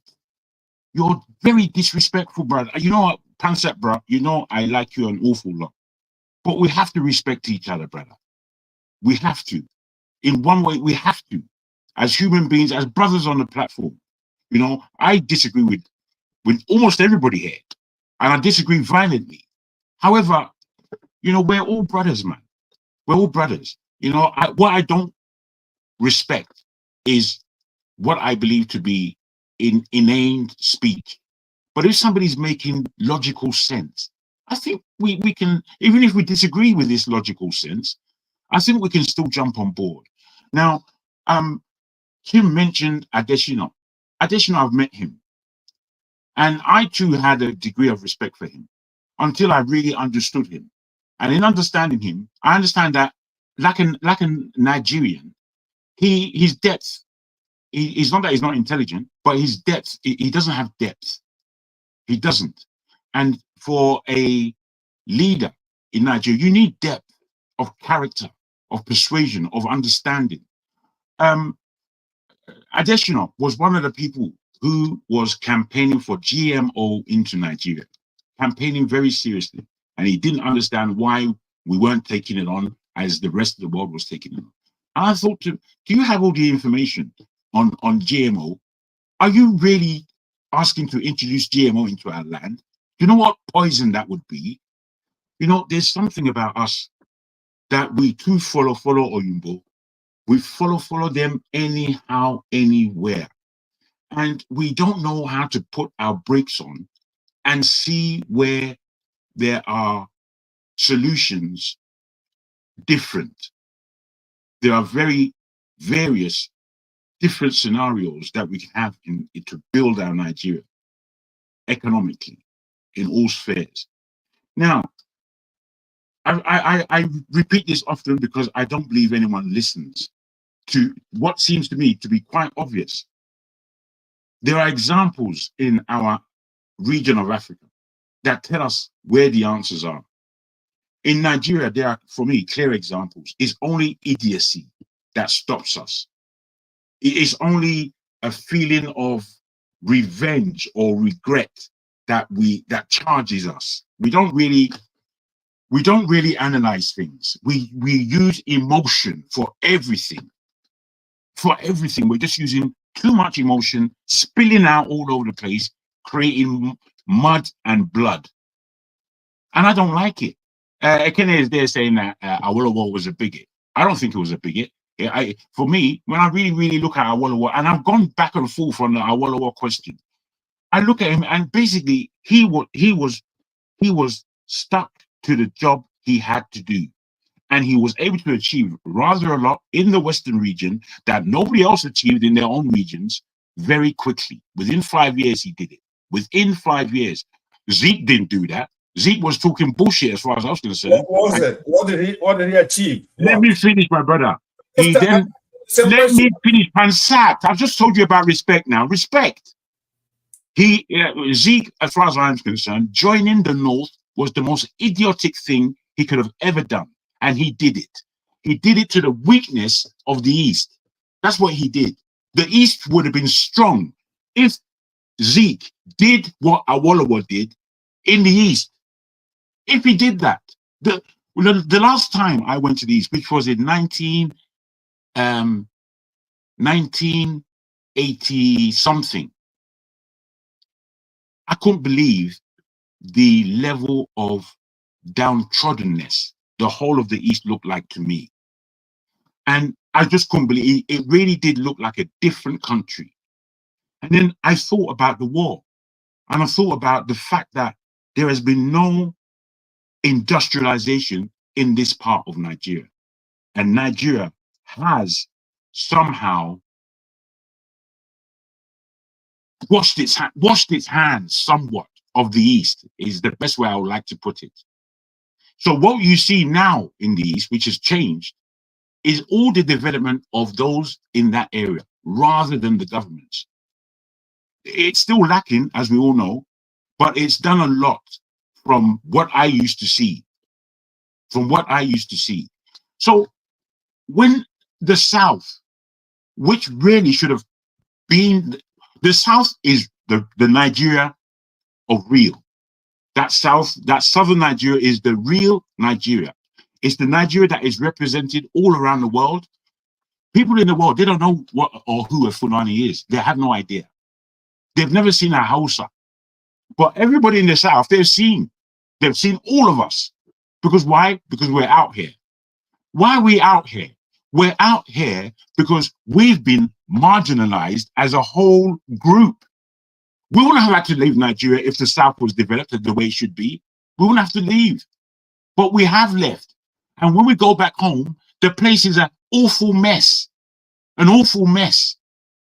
So because of our stupid emotion, we would start talking tribalistically. Aboki, this one, that one. I'm hearing that largely from only two people on this platform. And none of you who call yourself Igbo, pull them up. You don't do it, you just allow it. You're supposed to pull these people up, but you don't do it. In fact, the only person who does try to do it, I must give it to him, is Tone. He's the only one I've heard say, I'm not part of this rubbish. But people like KJ, people like, I won't say Chim, I'll allow Chim for today. Every other able person just allows people to spew shit. And I'm thinking, why are you allowing rubbish in all our ears? Whether somebody's Yoruba or wherever, I don't give a hell. If they're talking shit, I'm going to tell them that they're talking rubbish. Why can't you people do that? Have you seen any Igbo person praise those of them, governors of them, for example? Have you seen any Igbo person praise that? What's the billionaire? No, I'm speaking about the members of the platform, not any politician. Oh, in here. Okay, but look, I put something there. I want, because you haven't been to Igbo land for a long time. Because I asked you, what is it that Awolowo did? I know he has some progressive ideas, for example, in education, a little bit here and there, right? Maybe I should send you something as well. So okay, I want you, yeah, because that's what we're here for. If you listen to fair enough. Okay, can I say something? Can I just end? I'll just round up like this. You're never going to end, though, right? I will end right now, my brother. You have to end, right? You're never going to end on your own. You have no, bro. No. I will. I'm a lot better than you at ending by myself, my brother. Everybody, yeah, 1 minute, please. 1 minute. 1 minute. 1 minute. I'm fair. All I want to say, most of us here are from the southern region, or even southern and middle belt. Southern and middle belt, really, we've got to do a job. We've got to do a job. Because the north is, I think, a little far from us to get to. But the middle belt and the south have to do a job of organizing themselves. We're a mess. In this planet, we're not representing anything. We're not representing black people. We're not representing ourselves. And we're not ashamed. We're not ashamed of it. When are we going to grow up? We act like children. So therefore, what happens? The world treats us like I children. hope you're not waiting for Jagan to finish because he's never going to finish. He has a lot of I thought conjunction. you respect me differently. Okay, can we start from Jefferson and come on? I want to done. Hold on, Pastor. I have let's be in order. I think I'm one of the people who have allowed every other view to every other person to put his view across without trying to moderate or try to stop them. And I feel a little bit embarrassed. You're calling me to say I'm one of those who like to. Bro, you don't call out anyone. You're very Igbotic. Your pronouncements are full of Igbo rhetoric. Here's what I was saying to you. Remember, he didn't call me. He called you. You see, I have never said I'm not Igbo. As a matter of fact, I said I am one of the first Igbo people to be in a primary school in Benue State. Go check the record. After the Civil War, when my father went there, I was there. I grew up there. You're repeating yourself, but I know all this about you. Hold on, sir. I want to let you know why I'm saying that, because I beat my chest and my hand on my chest. I say, I am bloody Igbo. I am IPOB, Indigenous People of Igbo Land. Okay? So I'm not afraid to say that. But I think I've been fair, whether I'm making my comment, whether I have to do with the North or the South or the West, I think I've been fair. However, if you don't see me to be fair, please take it from me. I am Igbo. I'm not going to deny that because of your No. You're getting me wrong. You're just talking rubbish. You're getting me completely wrong. Why do you always think you are the one who speaks from Because you're not addressing my point. You are not addressing my point, KJ, to be respectful. No. You always come in here and you're always telling people you're not addressing my points. Are you not also speaking on behalf of your own people? When? Are you the one who is the one who knows how other people speak, and you don't speak from the Western point of view? Go on. All right. Talk rubbish if you wish. Go on. Yes, every other person talks rubbish except of you're talking shit. Yes, every other person talks shit. Okay, let's try to keep it a bit civil. And that is the way you have always rated other people, even though you're not absolutely. You're not paying their house rent, but you believe they're talking rich. With anything. We're having an intellectual discussion, and you're talking about house rent. You're talking about house rent. What's house rent got to do with anything? It's rubbish communication you're offering. You understand? Hallucinatory information. Jagan, don't worry. Let me say, I believe that others who want to speak. Jefferson, Janaba, probably Ferreira. Absolute rubbish, KJ. Okay, let me say that now you write dictionary. Are you Michael West? KJ, don't worry about that. I'm Soji Adamo, the Jagun Omo. That's who I am. So you're not Michael West. So don't tell us that you are talking shit. Okay, Jefferson is having trouble with his audio.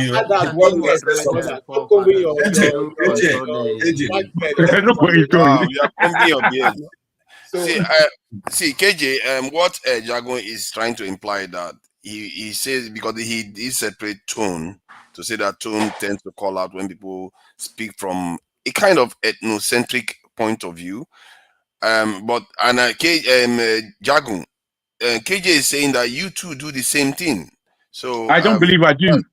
You see that that is okay. You don't believe you do. Let me just speak for a minute. No. You shouldn't speak for a minute. Actually, the confusion we have now, Pastor, we have other people here. You started it. I'm going to call you out on this. You said that I started it? Oh, yes, you started it, sir. Okay. Okay.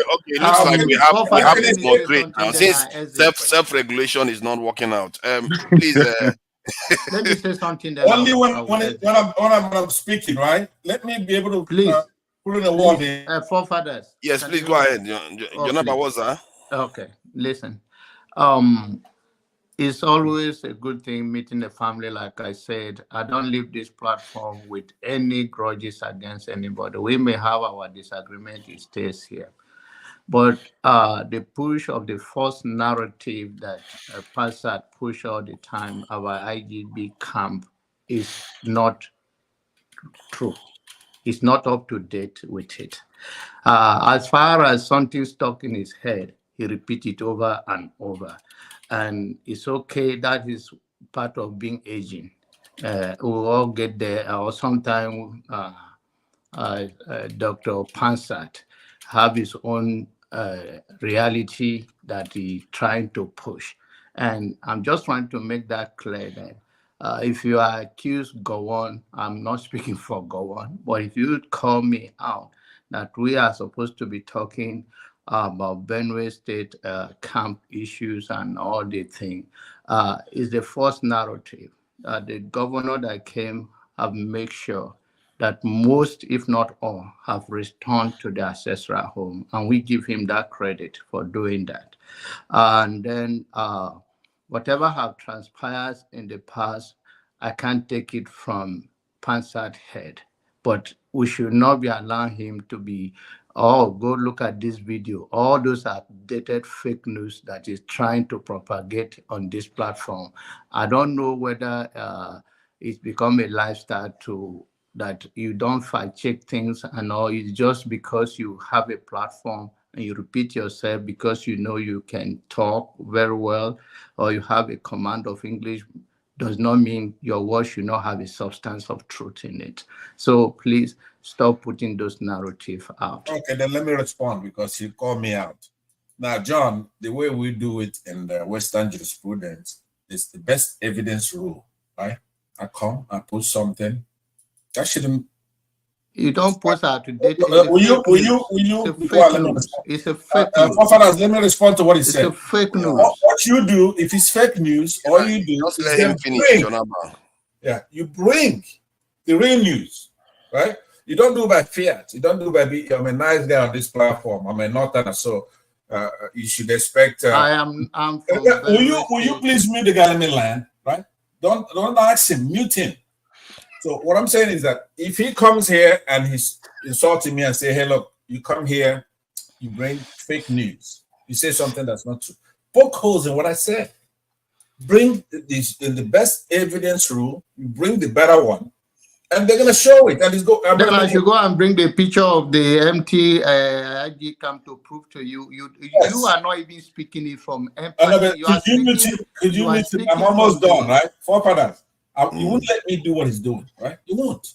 That's why it looks like I'm misunderstood because see, Jonaba, please let him finish. You don't want him to finish. You remove him. Jonaba, if you don't let him finish, he's not going to finish and he's going to keep going on. Okay, 30 seconds, round up, please. Okay. So what I'm saying is that it's known. This is not some kind of narrative one person says. There is nothing that gets better in Nigeria. If you had 10 IDP camps last year, by rule of thumb, you have like 40 or 50 now, right? So there's nothing that gets better. But if he's calling me a liar here, right? This is a guy who doesn't, when it was happening, he didn't talk about it. But it's getting better, then you should talk about it and it's getting better. Take your eye off of the Southeast. Mind your own business so you don't have to mind mine. The Nigerian system, all the components, right? The parts are greater than the whole. Pansat. Right? The parts are greater than the whole. So can we move on, Pansat? Come on. I'm not gonna take this nonsense. You're trying to start a fight. I'm out of here, all right? You guys, you're trying to start a fight. Look at that. Look at that. Yeah. Settle down. Yes, I don't follow my brother too. I'm out of here, man. I mean, I'm not out of here right now. So, Jonaba and Jagu, I'll leave you. When you do your gas, come back. You guys need to chill out. Guys later, then have a good evening. Thank you for John, you're leaving. We're just getting started, though. No, John, don't leave now. There is nothing to. We repeat ourselves, and my brother is like Arab master design himself. This is Ilaje fisherman style for you. Okay. I don't know. I'll be fisherman.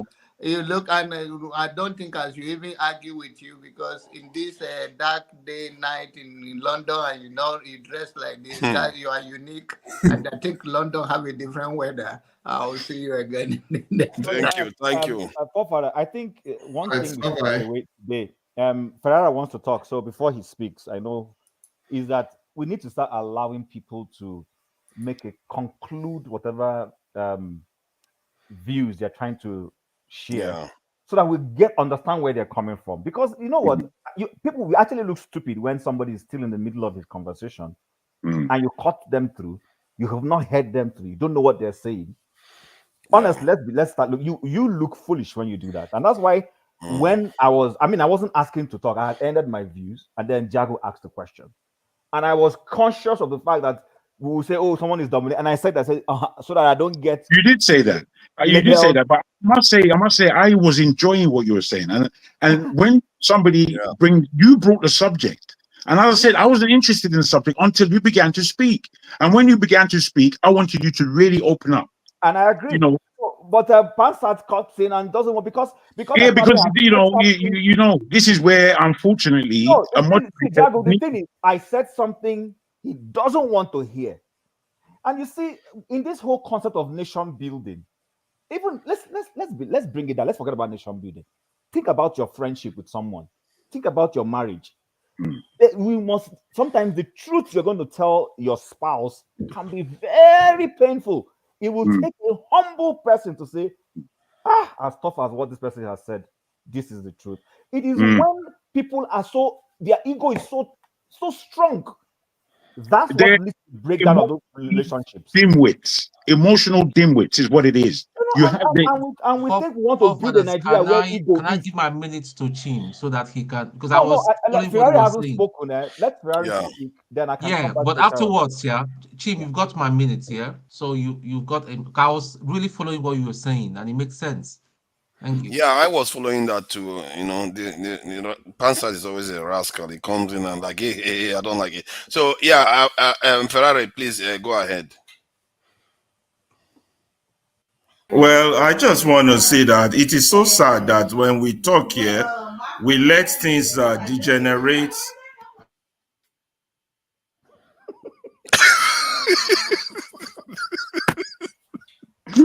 Ferrari, I'm listening.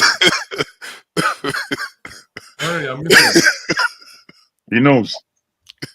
He knows now. As I was saying that it looks like a revolution will happen in his house. Go ahead.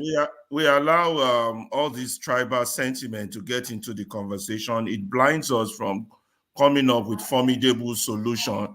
All I want to say is that I want to talk on everyone. I want to talk on KJ. KJ, slow down on this pessimistic position you always have about possible solution for the country. Panzat, I mean, you are getting old now. Count your white hair and act your age for a while. It will be nice. And Jagun, stop antagonizing me in public. We are supposed to be on the same side. This is utterly ridiculous. No, it's not like that. Don't take you like that, bros. Chim, stop going around in circles and beating around the bush. Go straight to the point. Thank you, Tone. You're the only one who has stayed normal. Forefather is still in same old stuff, still doing his old nonsense and still defending abnormality. Jefferson is trying to bring some sanity to the discourse, but they won't allow him. That's all I have to say for now, because some people here too will not let me talk. Well done, brother. Yeah, thank you. That's one. I think Chim wanted to say something. Yes, Not finished. no, let me say something. So, Chim, hold on. I'm Go not ahead. pessimistic or whatever you call me. I've just told you I have never come here and said I believe that He was joking. It was just a joke. It was a joke. It was a joke. No, I don't want that joke. It's on record. And tomorrow someone will play many years and tell my son, your father was very pessimistic about Nigeria. I have never said that be on record also. And that is not my stand on this issue. And forefather, can you remove Kulata from the chat section? It's annoying. Because he has to. He said that he will pay to shut you up. Kolata, if you pay 20 pounds, I will ask Alaba politely to keep quiet for a while. 20 so pounds. We'll share the money and go and buy Chinese. Exactly. So, Chim, if you want to say something, please go ahead. Yeah. So what I was trying to say is this. You see, you can't move forward in anything. The forward Alaba wants us to move. For us to move this forward, there has to be first and foremost an identifying. There's a proverb in my place that say, that before you fix the engine of a train that water went into, you need to find out where exactly that water started getting into the train. Otherwise, if you don't identify it, if the train passes that same spot, Okay, again, emergency announcement. Sorry, yeah. Alaba. I don't know. I thought I was joking. No. they pay $20 for you to go backstage. Remove Alaba. Kulata. The boy is a disgrace. You It's pay a disgrace. $20 for you to go backstage. I'm No, we sorry. said pounds. We said pound sterling. Take him off. Take him off. Take him off. Take him off. Kulata is Take a him This is disgrace. wicked. off. This is wicked. Take him off. Take him off. This guy is Take him off. Alaba, you see, take one Take him for off. the Take him channel, off. Alaba. Take Take him one for the channel, okay? Take one for the channel. I'm sorry. Kolata, I'll bring No, him back. but forefathers, he said 20 pounds. This is not 20 pounds. This is $20. Yeah, how okay, do exchange rate Kolata, add the extra so that it's the £20. Since I have to live by my word, Kolata. £20 is being corrected. So it should be somewhere almost $30. So we need about $2. we need Add $2 to it to complete. $2. That's okay. Okay. Then it should be Wow. $10. Yeah, because 1,500 and 2,000, 1,500 for $1. Yeah, you see, but it's Africa, man. 2,000. You see what people are doing. That's how you No, sold check yourself into against- slavery. I don't Now know. you want This to is how it sell an starts. about to slavery. That's how they are See buying. the confusion that Kulata is causing now. Just like you were Naim. talking about Naim. Central African Keep him out Republic of the yesterday chat. on how we conquer. And What Jago was like, what are we see going the to kind of do? mindset people have. Oh my God. Okay, I think he has doubled it to Alaba. They really want you. Alaba, take one for the team, man. Take one for the team, man. No. KJ, Let's move on, guys. Come on, let's move on. All right. Yeah. So what I was trying to say is this. Like I said, you need to know where your challenges started so that you know how to fix it. Because guess what? You might pass that same spot again, and if you haven't fixed that issue, the problem will reoccur. I have personally believed that in this whole concept of building Nigeria, you don't force anybody to stay in. Unfortunately, somehow our political elites don't seem to look at it from that perspective. And then starting from the era of independence, which is what I was talking about initially, I said it and I still hold strongly to it. When Enahoro said he wanted to move motion for Nigeria's independence, and a group said they were not ready, the person who said we should wait for them made a big mistake. He should have said, okay, let them be where they are. There is a door open for them. Whenever they are ready and want to join, then they can join. He did not do that because of the kind of Nigeria he was dreaming, which was selfish. We need to accept that that was selfish. Very few people want to admit that that was a selfish thing. Yeah, he did. Because that is part of where we are today. There's a lot of things that don't seem to align in the way our country is. Now, Jagu now asked me about this Zik and Awolowo thing. It's not because I want to go back and start unearthing rubbish. No, that's not the whole idea. The whole idea is for us to learn from, how people don't seem to sit down and agree. And I personally think it was an ego thing. It started way from, some touchy areas. If I touch now, people will start saying, oh, we're talking trap. No, we need to admit those things, identify it, and see how those things don't happen again. So why we're doing it is because it's the same thing that we're starting to see in our current political figures. People can't seem to sit down to say, let's form a common front. We're trying to salvage Nigeria. How do we agree? Meet at some point and see we are fighting a common enemy. This is what we need to do to take that common enemy out to create a better Nigeria for ourselves. That's exactly where I am going to. I don't want to go too far into it so that I don't begin to take us into unnecessary areas. But I think the point being is that if I and Alaba want to work together, we need to sit down, we're not going to agree on everything, but we will have some common points, things that are common amongst us. I will say, you know what? Even though I don't agree with this, look at it in the American politics. You see somebody will say he's a Democrat, but he's a Democrat to the center. Someone says he's a Democrat to the left. Someone says he's a Democrat to the extreme. You hear the words where they call Kamala Harris a far-right Democrat. We hear all these things. So it's not unusual with us too. There will be a melting point, I would say, when it comes to the core. I agree with KJ on this. I can work with KJ on this. When we come to the things that I do not necessarily agree with KJ, we'll look for a way to do a trade and barter. That's what politics is all about. But unfortunately, when it comes to us as Africans and the Nigerians, we don't seem to know how to, when we get to that point, to say, you know what? I might not agree with Jagu on this, but on 10 points, I agree with Jagu. And because I agree on 10 points with Jagu, Jagu is a likely ally to me. And I will work with him. I will vote with him. Wherever he is voting, I will go that direction. That is what politics is all about. Thank you. Thank you. I appreciate it.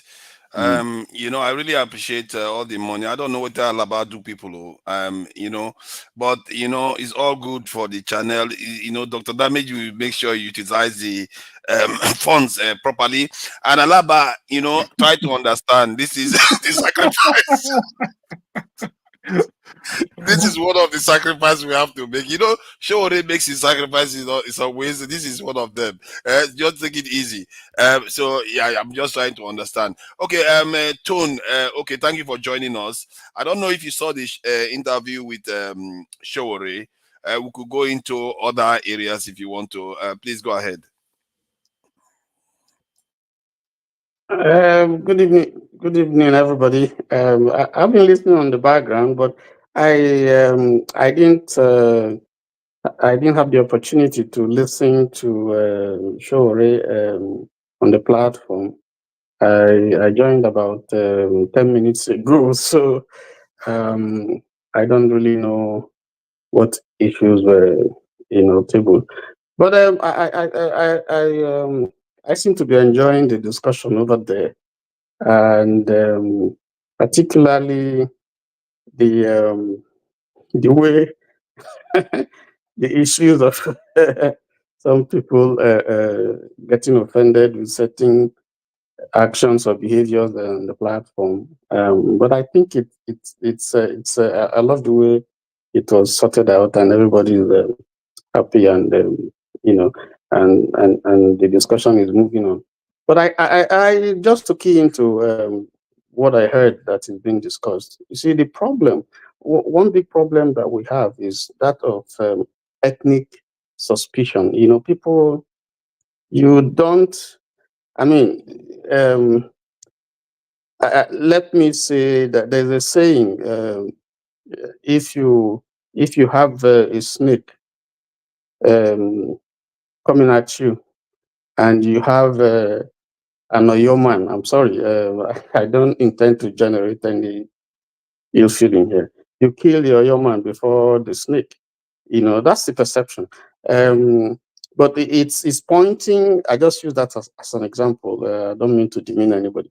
But you know, when we come together, people from various groups, and we're discussing, particularly when the focus is on politics, there's always this suspicion of, are you sure? You know, you don't feel somehow comfortable, and I think that is also one militating factor against us working together, because there's always the suspicion. You can't trust this group, you can't trust people from here, you know, an Igbo man cannot become the president because they are afraid that, they are not sure what he's going to do and all that. But, you know, so those things are the major handicaps to, us sitting down and having a concerted plan, to rescue, to move our country forward. So that's just what I want to add. If we can get off that suspicion, we don't all have to look at issues the same way, but we can agree, because we're all different. Our backgrounds are different. Our orientations are different. And the way we look at our perspectives are different. So, but we can agree, for instance, in relation to Nigeria today, I'm not sure there's anybody who disagree that we have problems in our country, and I think we seem to be familiar with what the issues are. But how we solve that problem is always a problem. It's the issue, and I want to advise to that at the panel, we should have a way of trying to. I know that we do summarize after we discussed. A few minutes are given to people, to make their final remarks. But I also think that at the end of the day, what have we achieved? Just being at the panel, because people are listening to us, and we should be able to purvey solutions. A, B, C, D. This is what we think. This is what we think. This is what we agree on. Let me stop there. Baba Massacre, welcome. Yeah, welcome. Thank you for that, Tone. Okay, I appreciate that. Electricity, please go ahead. Yeah, I don't know, you saw the interview with Sowore and some of the discussions we've had earlier on. Unfortunately, I didn't see it. Good evening, all. Good evening, everyone. And I didn't see the interview, but I came in when I saw the how do they call it? There's the money challenge to have Alaba taken out. It is very delightful if that can be done regularly. It's terrible. Very delightful, honestly speaking. I give a thumbs up to Kolata and Tope for doing that because it's always to elevate the topic, So but they electricity, never elevate you are it. supporting slavery.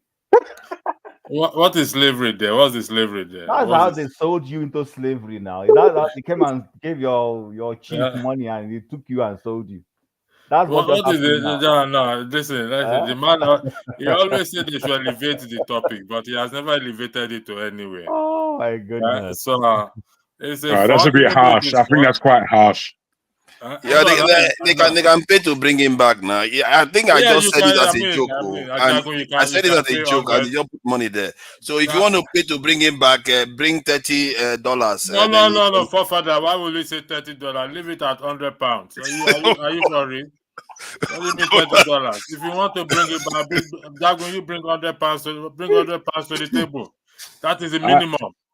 Bro, now you for do make Alaba speak sense into your marrow.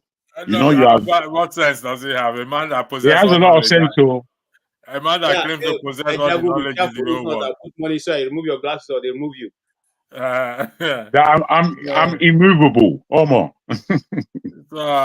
It's a good thing. I mean, I didn't listen to Sowore, but the only thing I think I overheard him said is not supporting Peter Obi. Peter Obi never. I stand to be corrected. They never liked him. Blah blah blah.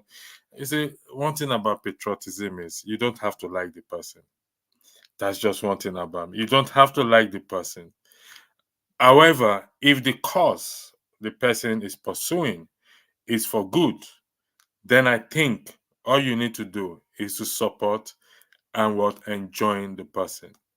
I overheard him say that, and I think he didn't do himself any good at all in that regard. He did himself a lot of harm, and to me, I think he needs the people, he needs the crowd, but he keeps shooting himself in the leg in that regard.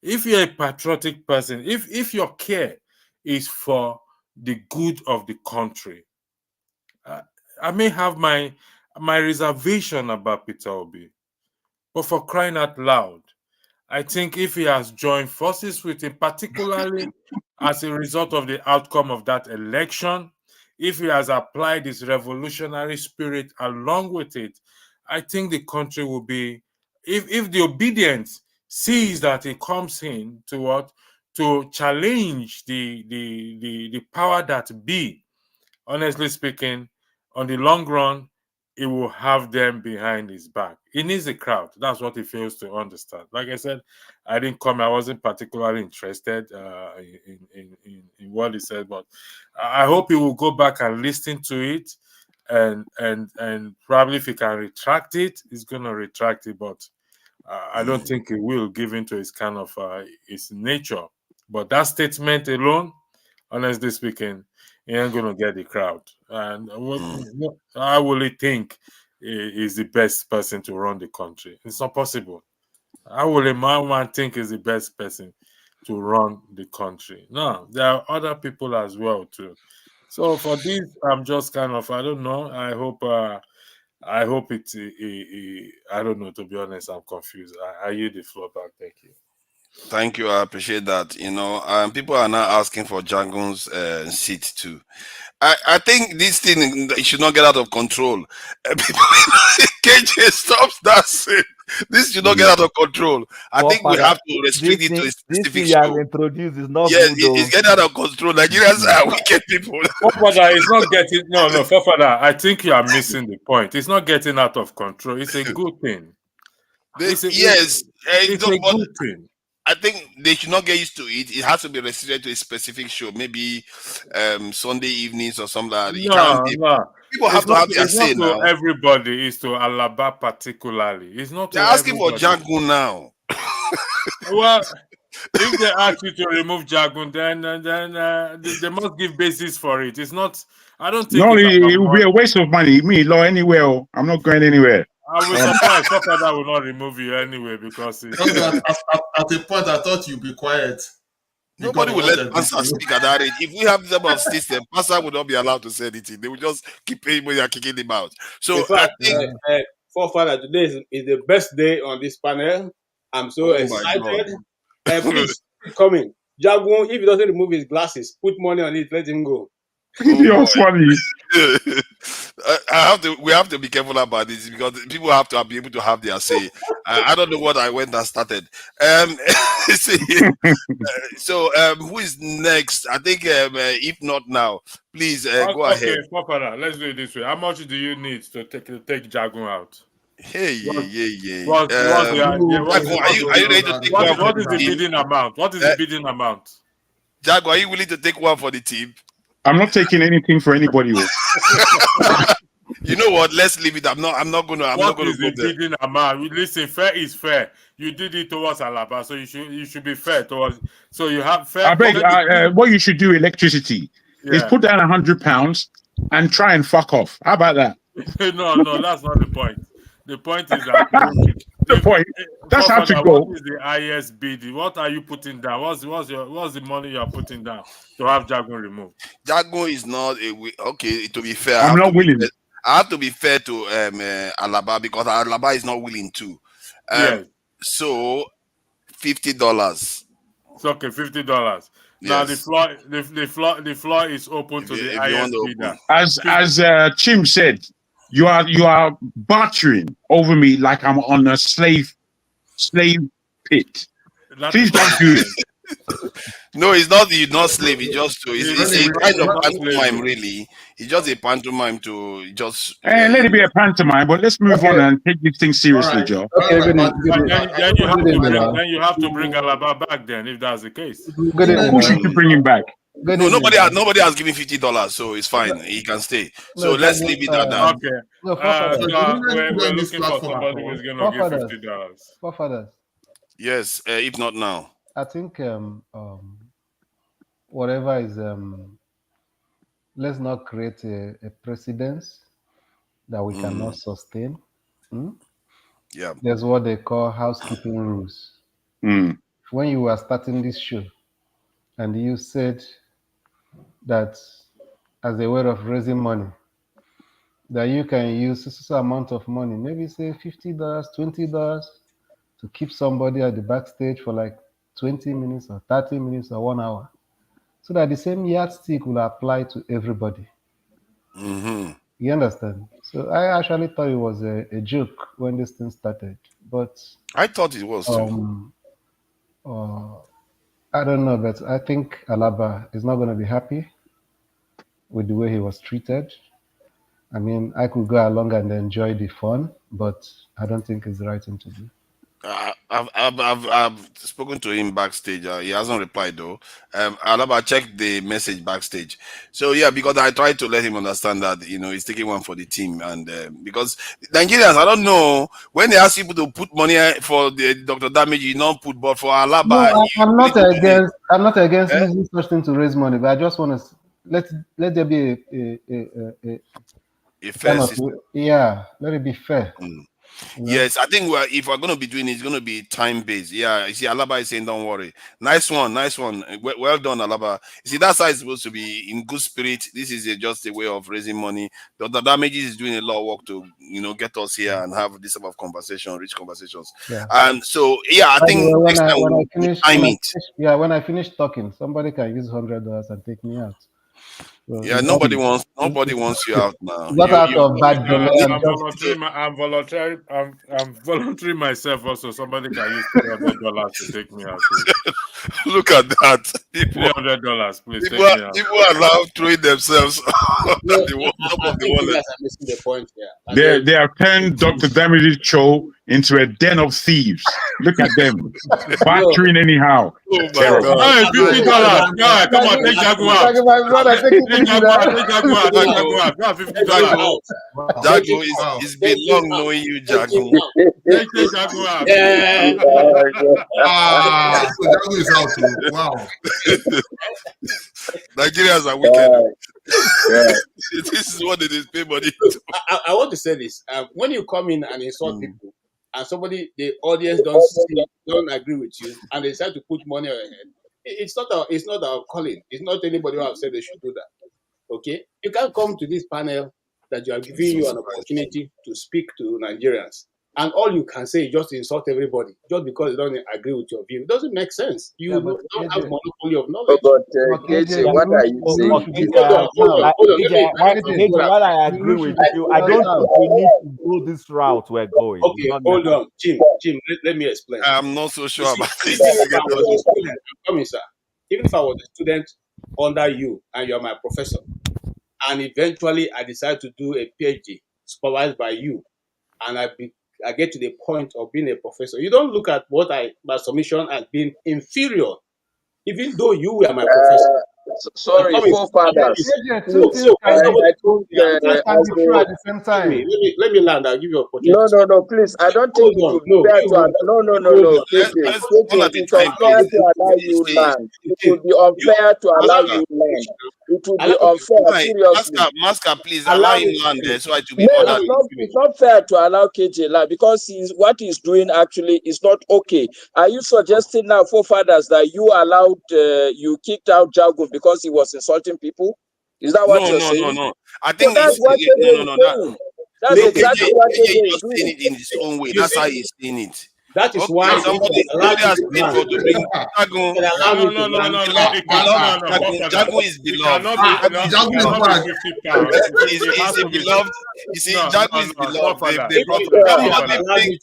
Somebody bring Alaba back. Alaba has for you to bring Jago back, the money has to be higher than $50. What are you talking about? Is this a slave market? The point I'm simply making is this. You do not have nobody sitting on this panel have the monopoly of knowledge. And you must also listen to that. Much as we listen to you, because if we don't listen to you, you can't express yourself. So as people honestly, forefathers, I don't know why we will allow KJ to go on that tangent. It's not nice at all. Don't worry, you go next. No, I've not even said it's my turn to talk. Now people come here. Can I just say before you go on, Sato, you're a beauty. You're a beauty. Unlike the person who spoke earlier with the same TV. I won't mention her because she stinks. She stinks awfully. Easy. Who I'm speaking to knows. Let's take it easy. This is a public forum. Jago, this is the problem. May I speak? I mentioned no names. I didn't mention any names, but the person I'm speaking to knows who I'm speaking to. Between me and nobody else. Jago. Listen, let's put all differences aside. Even though this is not encouraging, it is not the practice we do. It is fun, but you don't tell somebody that pata stinks. It is just fun. Do you know what she told me? Do you know what she told me? Listen. That is very disrespectful of you. People we are having fun. You don't have to go to that abusive angle. Let's cut this crap. Okay. Electricity. Did Alaba insult Kulata? No, electricity. Okay, I understand what you're saying. But all I'm telling you is that what I've said, I've held for an awfully long time. I don't know why she mentioned my name, given the fact that she owes me a big apology. Who mentioned Alaba's name? Don't do this. You're bigger than No, you're not understanding me. But fair enough. Let's continue. If you don't want to understand me, fair enough. But let's just move on. But she mentioned your name. Anybody could have mentioned your name. I could have No, mentioned your name. I mentioned As I your said, name. you're not. You are not. Can we let this go? Can we let this go? Electricity. Jago, Believe let me, it go. you're Jago, not let it understanding. Sick and tired Let of it all go. this. Let it You go. always go on the target of Let it go. abusing Okay. people or not. You are bigger than this for Okay, crying out fair enough. loud. If you don't want to hear me, fair enough. Let it go. One-sided. Let it go. Let it go. You see, this thing, Alaba is taking it a lot better than Jagun. Please, you have to. Exactly. Oh my God, what is going Exactly. on now? You're taking everything so seriously. Taking it. Can't you just Don't have take fun it. You see, for once in your life? see it as a Must form you of insult fundraising. See it as a form of fundraising, Jagun. Must It's you nice insult knowing you, people? Must Jagun. you It's nice condescend knowing so you, Jagun. low and be insulting people all the time?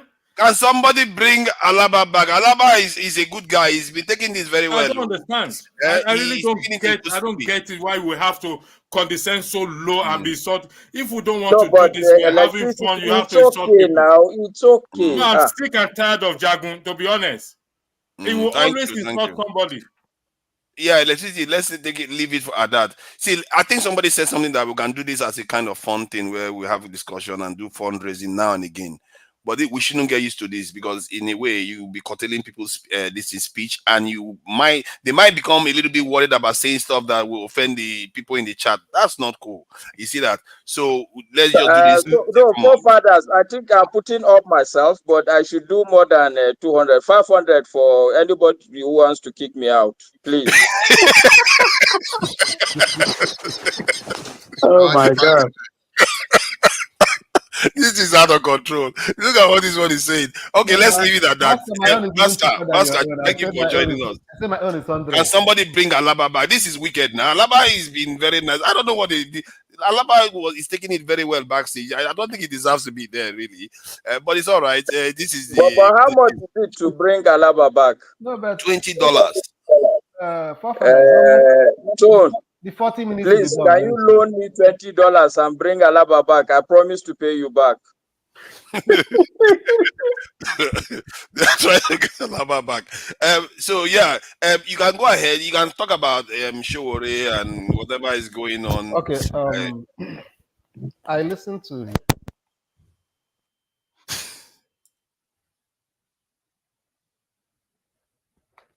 I listened to his interview, and actually, I've known that guy for a very long time, and there are so many things about him that. Brother, speak up. You're speaking like you're low energy. There are so many things about him that impresses me, and there are some other aspects of him that I'm not really comfortable with. One of them being that I'm not really sure he doesn't present himself to somebody like me as somebody who is really very serious about his, presumed ambition to rule this country. Because I believe that anybody who want to be a president or run for presidency, that is not just is not just interested in being in the ballot, but I'm running to win. It's two different things. I can,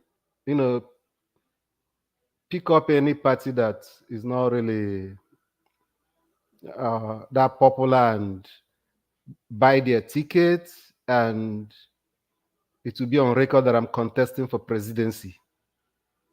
But that does not mean that I had intention within me that I actually want to win. Why do I say so? In a country like Nigeria, where there are diverse interest groups and different kind of people and their ideologies, and you always want to present yourself as the only saint who has what it takes to redeem the country, and it's your ideas and ideologies. Yes. And you've done it the first time, the second time, the third time. After the first time you did it, you didn't sit back and ask yourself, how did I do? If I'm going to go about this thing again, what am I going to do to win Ghana more support? and you go about it the second time the same way you went about it, the same way you went about it the first time, and your followership is not increasing, you're not reaching out more, and this last one is like the third time, and watching him speak today is as if nothing have changed, no lessons learned, and maybe he's seeing himself as somebody who had been sacrificing for Nigeria, and he want to do us a favor, and that whenever we are ready, we should come rally around him so that he can give us that leadership that we deserve. Do you know that this guy have some wasted opportunities in the last electoral cycle? Because he should be sincere with himself. You know that there is no miracle that would have made you win that election. And there is an opportunity that you, because of your activism, should have been the one that would have benefited from. Then you should have asked yourself, why did this NSAS protest and the people that participated in it, why is it not me that they are rallying around? It's a question you can ask yourself and only you can answer. What could be the problem? What is it that they don't see in me? Then, instead of being angry at the person that benefited from that protest, you should have looked for a way to align yourself. Even if you don't want to support him, but be careful not to say certain things that will infuriate or make angry those people that are rallying around him. Because the more you cast aspersion on the person they are rallying around, you are trying to tell them that they are stupid, that they don't have a good sense of judgment. So, but that last year when I heard him made that statement that Peter Obi is a criminal, I'm like, do you think these people are going to take it easy with you? Because definitely you know that Peter Obi is not even a threat to you. So if somebody who is really serious on, making an impact, he should have know how he will manage that situation. So just in case Peter Obi didn't win at the end of the day, it wouldn't be because he was part of the reason, or he's criticizing him, or he's calling him names. So that maybe next time he wants to try, he can now have an opportunity to woo some of those voters to himself. But he didn't do it. And then another opportunity was presented to him today. When that question was asked, when they asked him that question, I'm like, this guy should know this is a trap. That I'm going to dodge that question if I'm him. He didn't dodge it. He jumped into it. And I'm like, oh, what's wrong with Sowore? I don't really understand. Listen, some people said when they were asking him questions, I think during the review when he have left, there's what's that doctor? Doctor who? Is it, I don't know, I've forgotten his name. Dominic. Yeah, Dominic. Dominic was trying to, belittle the question that Ekene asked, which was a very valid question. It's good to be an activist. He has his own, roles in the society. But it's also important for you to tell me about, outside that activism, what is your track record that will make me to be convinced that you actually have what it takes based on what you've done in the past. Nobody said you should have been a former governor before you rule, because he's just trying to, rubbish the question. I mean, so when he was responding to the question, I don't think that was what Ekene was asking. Nobody said that you should have been a former local government chairman. No. Nobody said you should have been a former minister. No. Put something on the table that I've managed so and so thing. I have done so and so thing, so that as he is quick to judge Peter Obi or Atiku or Tinubu or Kwankwaso or whoever, because it's easy for him to point out, okay, this man was governor before he did this. We want to see something we can say, okay, so whatever was this thing before, whether in the private sector or whatever, this is how he mismanaged it. That's the reason why it's important for you to show us where is your footprint, where have you passed, so that we can also scrutinize you too. It's easy for you to criticize a man that has been governor for 8 years. Yeah. I wish you also had been governor or maybe a chairman for somewhere so that we can also use that same yardstick you're trying to use to judge your tenure that time. So I think that the man should go back and think of something, whether if it is community service or anything, things that he have done before that has to do with public trust, or whether in the private sector or whatever. Put it up so that when they ask you questions like that, don't just tell me that you know about leadership and that you have, you know, that leadership just needs somebody that is that can galvanize people or whatever. No, that's you're just telling me about textbook or Google. I need a proof that you actually fit into it, that you're able to do activism. Doesn't okay. If we should use the activism you've been doing to the revolution now to judge you as a yardstick, have you been able to pull about 1 million Nigerians out to champion that cause so that we can say, yeah, he actually did this. He was successful in doing the calling out the protest or the revolution now. But you are not able to do that. Don't put me, I'm not saying that he's not a nice person. I like him. But when we are talking about the problem we've encountered with the kind of people we've elected over the years, those that have experience, those that are questionable, and they've not led us to anywhere, and you are now telling me that because those people have not performed, I shouldn't worry that you don't even have any experience. No, I'm worried. I am. Thank you. Thank you. I appreciate that. I think we've gone round now, and we maybe have, you know, I don't know, it's done. We can go into more other topics that, you know, that has to do with other ideas. So I don't know. Does anyone have anything to say about Sowore anymore before we change the topic? Yes, I think I have something to say concerning what the last person have said. See, let's look at this thing using ourselves as an example. You see a grown-up man who has family, has business. He gets up, he's engaged in something like a struggle for the last 10 years, and you say he's not serious. I don't understand what you mean by that. Is it that the man is a fool or what?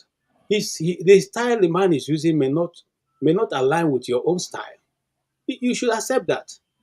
And even if at the end of his life he's only able to achieve being able to disrupt the system, he has done enough for his name to be written in gold. There are people in Nigeria who wrote their name in gold, and today we still celebrate them. One of which is Aminu Kano. He never got, you know, the position he canvassed for. But people today, if you talk to a civil servant who has been a civil servant for long, we tell you what Aminu Kano said concerning when the civil service realized the power they have in awarding contracts, and that Nigeria will never be the same again. Is Nigeria the same today? He wrote his name, whether you like it or not. He didn't hold political office that he wanted, but we can refer to him today as somebody who stood with the masses, and the masses were able to see the struggle that he put forward. Look, I said this earlier, and I will say it again. Anybody who is brave enough to put his life on the line, whether you agree with him or not, you should give him some credit. He doesn't have a spare life somewhere. He can be walking the street of Abuja tomorrow, and a stray bullet will hit him, and that'll be the end of him. And we'll forget him and move on. We'll still go to our Chinese and eat it, and go home and say, "God has given, God has taken." So what's my point of talking? Sowore can't be playing with his life, and definitely cannot be playing with his time. So let's give him that credit. You like his style, okay. You don't like his style, okay. If he chooses to say that he doesn't believe in Obi, it's also okay. Obi is a politician. The last time I checked, he's not an angel. Okay. The same also goes for Sowore. He himself is not that angel. He has never claimed to be one. So what I'm simply saying is that if we go from just trying to put these people in bubbles, we will have a better discussion and we'll probably be able to make more sense to those who are not yet in the fight. But if we continuously to say, okay, because I've spoken this and this and no, what we should now do is that since both of them are, one is on the South Pole, one is on the North Pole, how can we have a middle space where all of us can operate? If we can do that, then we as the Nigerian people will be moving forward. But let me tell you something. I say it again. Sowore, I will not say that everything he says I agree with, but I cannot condemn him. I cannot say he's wasting his time. No, the man is better than me. He has put his life on the line. I will not put my life on the line. God will bless you, KJ. God will bless you. Yeah, I think that's a fair point. Yeah, I'm going to respond to what he said. A fair point. Because He said. you picked I everything wanted to I contribute said. to Let me what respond. No, let me respond. Can I respond to what he said? He really attacked my own. Okay, briefly, so that Masker can speak. He hasn't said anything. I don't know if it's by intentional or whatever, but I know, KJ, you intentionally picked on what I said. And I'm going to repeat myself. You removed the context from what I said. What I'm saying is that if he really is running for presidency with the conviction that he hoped to win, the struggle that he said I've been involved in, that he should make it count. And how does he make it count? Don't do things that will be reducing your number instead of increasing it. You win an election by number. You don't make statements that will reduce the number of people, that will take people away from your camp, that is not increased. How many votes did he score in the first election? How many did he score in the second one following it? And he's fond of making utterances that will isolate people. That's from true. him. That's true. As That's a true. politician who really want to win an election, you don't say, I don't care if anybody votes me or not. No, every vote counts, especially when it's unnecessary. Sorry, with due respect, what does Sowore in person? Now, I'm not trying to attack him, but what does he really have to show that he can actually rule Nigerians apart from the activism? Because we really need to look into that. Because you mentioned about Aminu Kano. I believe that Aminu Kano would have done something different. Jefferson, okay. Let's try to be fair to each other. Jefferson, yeah, I know you haven't said a lot, but Masker hasn't said anything at all. And electricity, I did say that, please, Masker, just hold on. I know you have been patient. Electricity, and Masker is in Nigeria. We have to give him a bit of an executive. Masker, please go ahead. It's very hard though. By the way, how much can we use to kick KJ out? $200 and I'll be out. And I will not I don't know. $200 and I will say bye. KJ has put himself up for $200. Yeah. Who cares about that? Please go ahead, Masker. All right. Good evening, everybody. Good to see you guys. I must say that I miss you guys. And so it's good to be back with you guys, even if it's just briefly. Now, I actually didn't join to talk about Sowore, but now, if not now, has actually pinched me.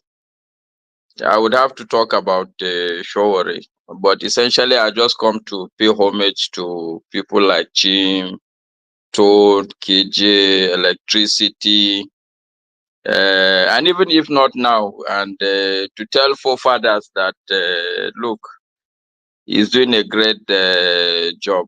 Well done, forefathers. I admire the fact that people attack you personally and directly, but you have refused to be cowed or to be moved from your convictions. Well done. The reason why I came in actually was to commend John Abba, because when Pansat was making some allusions, I was shocked that John Abba actually came and was refuting Pansat. But now that, like I said, if not now has pinched me, what I will say is just to re-echo what KJ has said. I would also bow my head down and say, in all honesty, none of us in this platform should be able to have the temerity to attack Sowore, because that would be ridiculous. Like KJ said, I bow my head. Sowore is better than me. What he is doing is what all of us should actually volunteer to do. We're all supposed to be Sowore's. Live where we are, leave our comfort zone, come and fight for the country we say we love. But all we can do is go on YouTube. Anything further than YouTube, we don't go. By So fighting it's, the president. you may not like, no, please don't join issues with me. I'm not attacking your view. I'm just simply talking about myself. And by extension, I'm just like anyone on this platform. We are Nigerians. We are passionate about the country. We are supposed to solve the problem of the country. All I'm saying is that Sowore is better than me. I need to be of the same courage with the guy.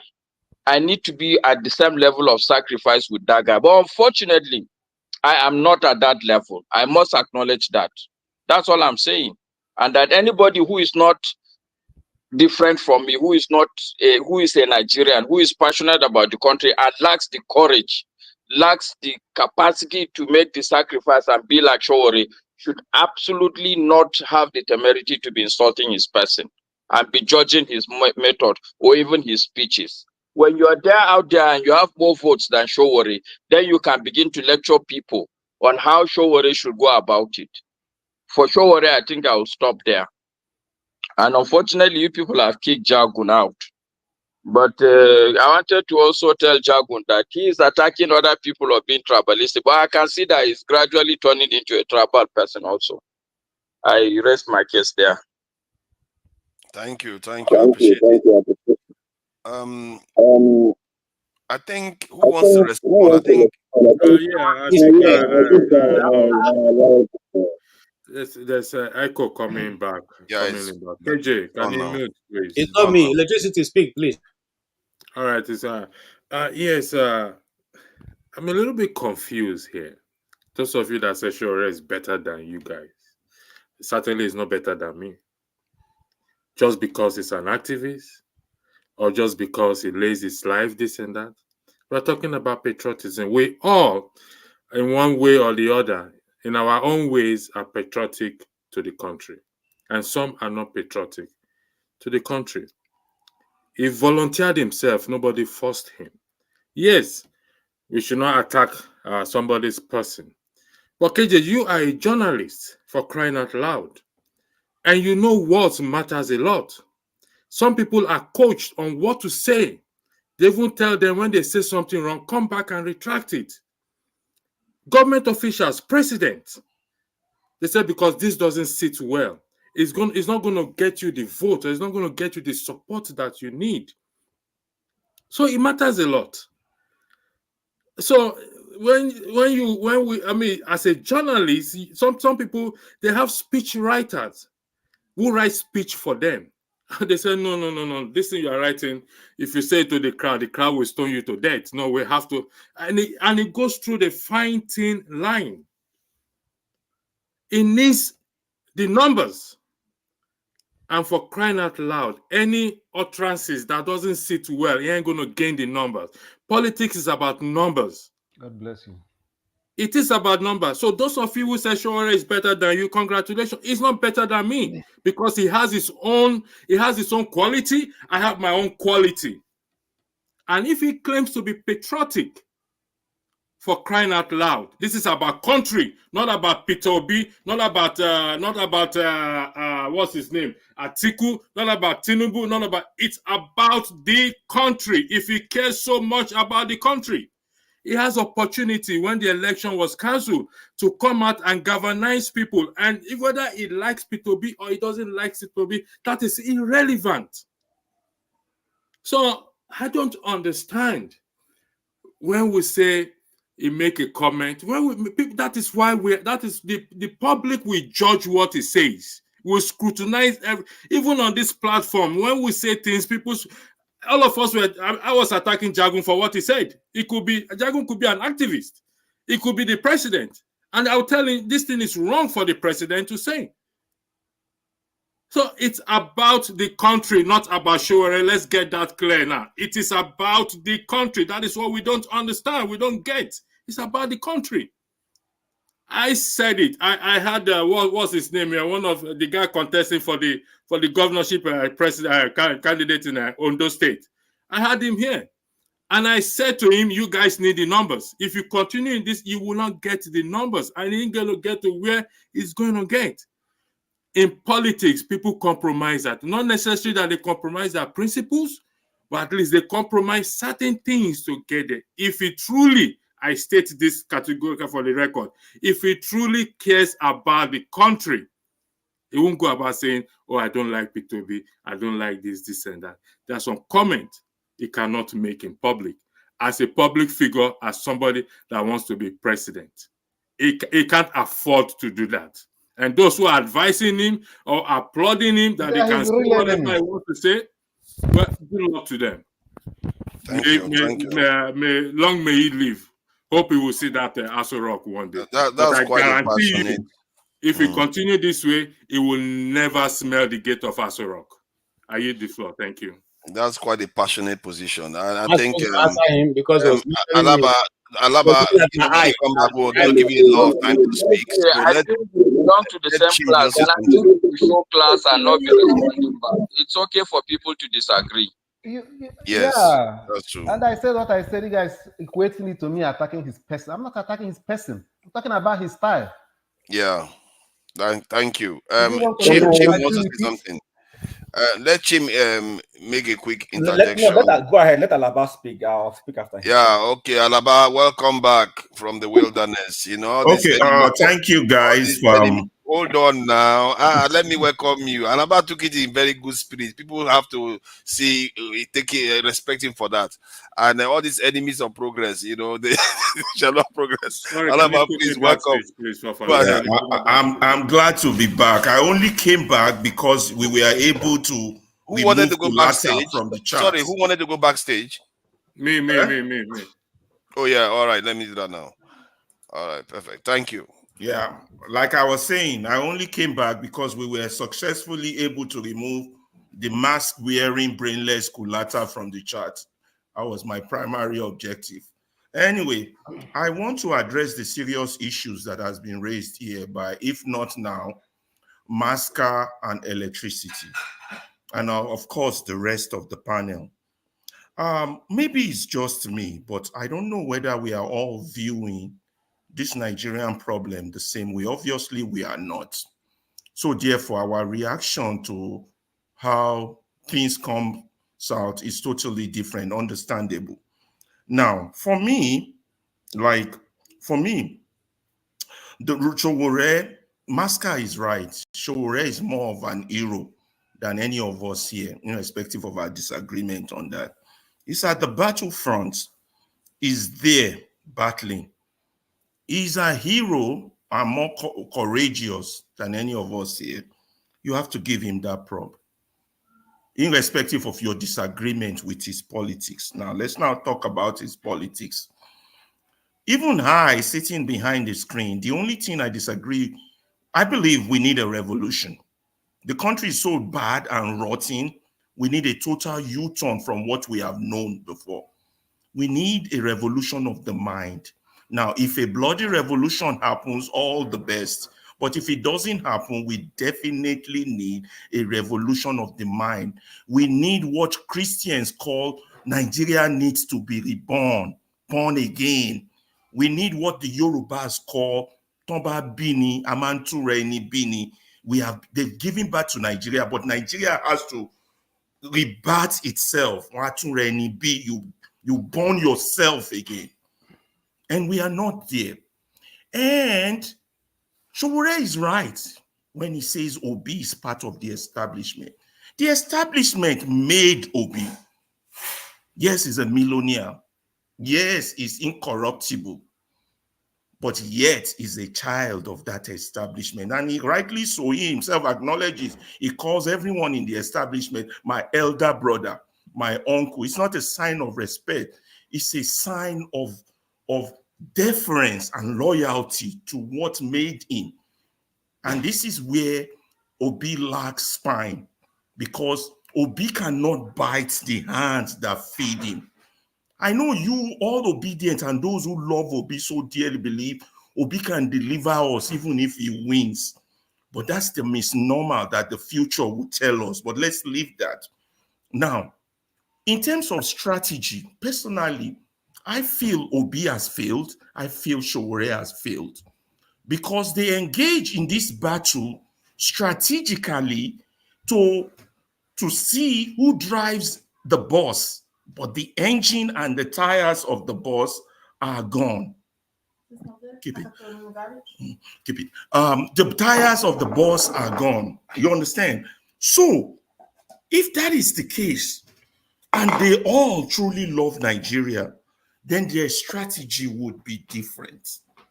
But because everybody is playing to the political gallery, you understand, the strategy is still the same. System has been captured, yet you want to run again.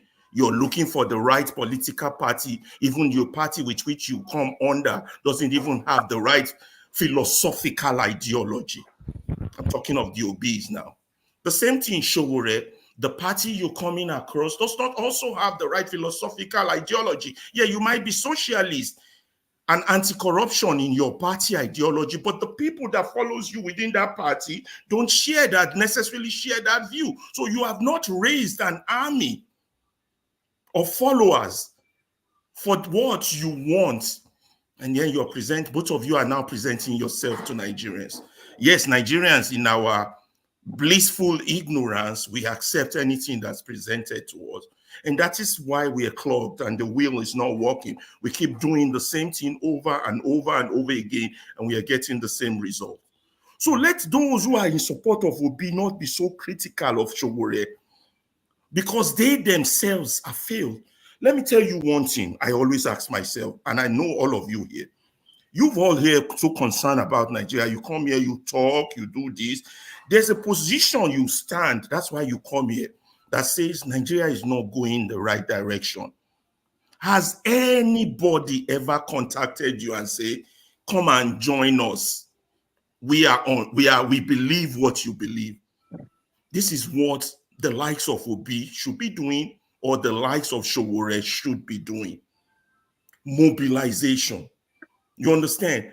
On a different platform, not political partying, not politics as we know it, because that politics we play is flawed unless we want to deceive ourselves. And we Nigerians, we don't like to tell each other the truth. We will beat around the truth, we will dance around, particularly those of us educated. That truth is so hard for us to eat on the head. So we don't say it. It's not working. Political dispensation will not get us there. So what we need is a coalition of the willing. And when I throw that question at Sowore, although he misunderstood my question, he thought it was a personal attack on his person. And he first of all spent half of that question defending his person on what he has done. Highly cherished. But what we should be doing now, a year after a disputed election, the rules of engagement has not changed. A movement has not been formed. We are still talking as if we are running for 2023 election. It is sad. Everybody comes here, defend their man. My thief is better than yours. That's the approach we keep taking to this argument. Our argument is not about who drives the bus. Our argument is who will build the engine, who will change the tires of this bus.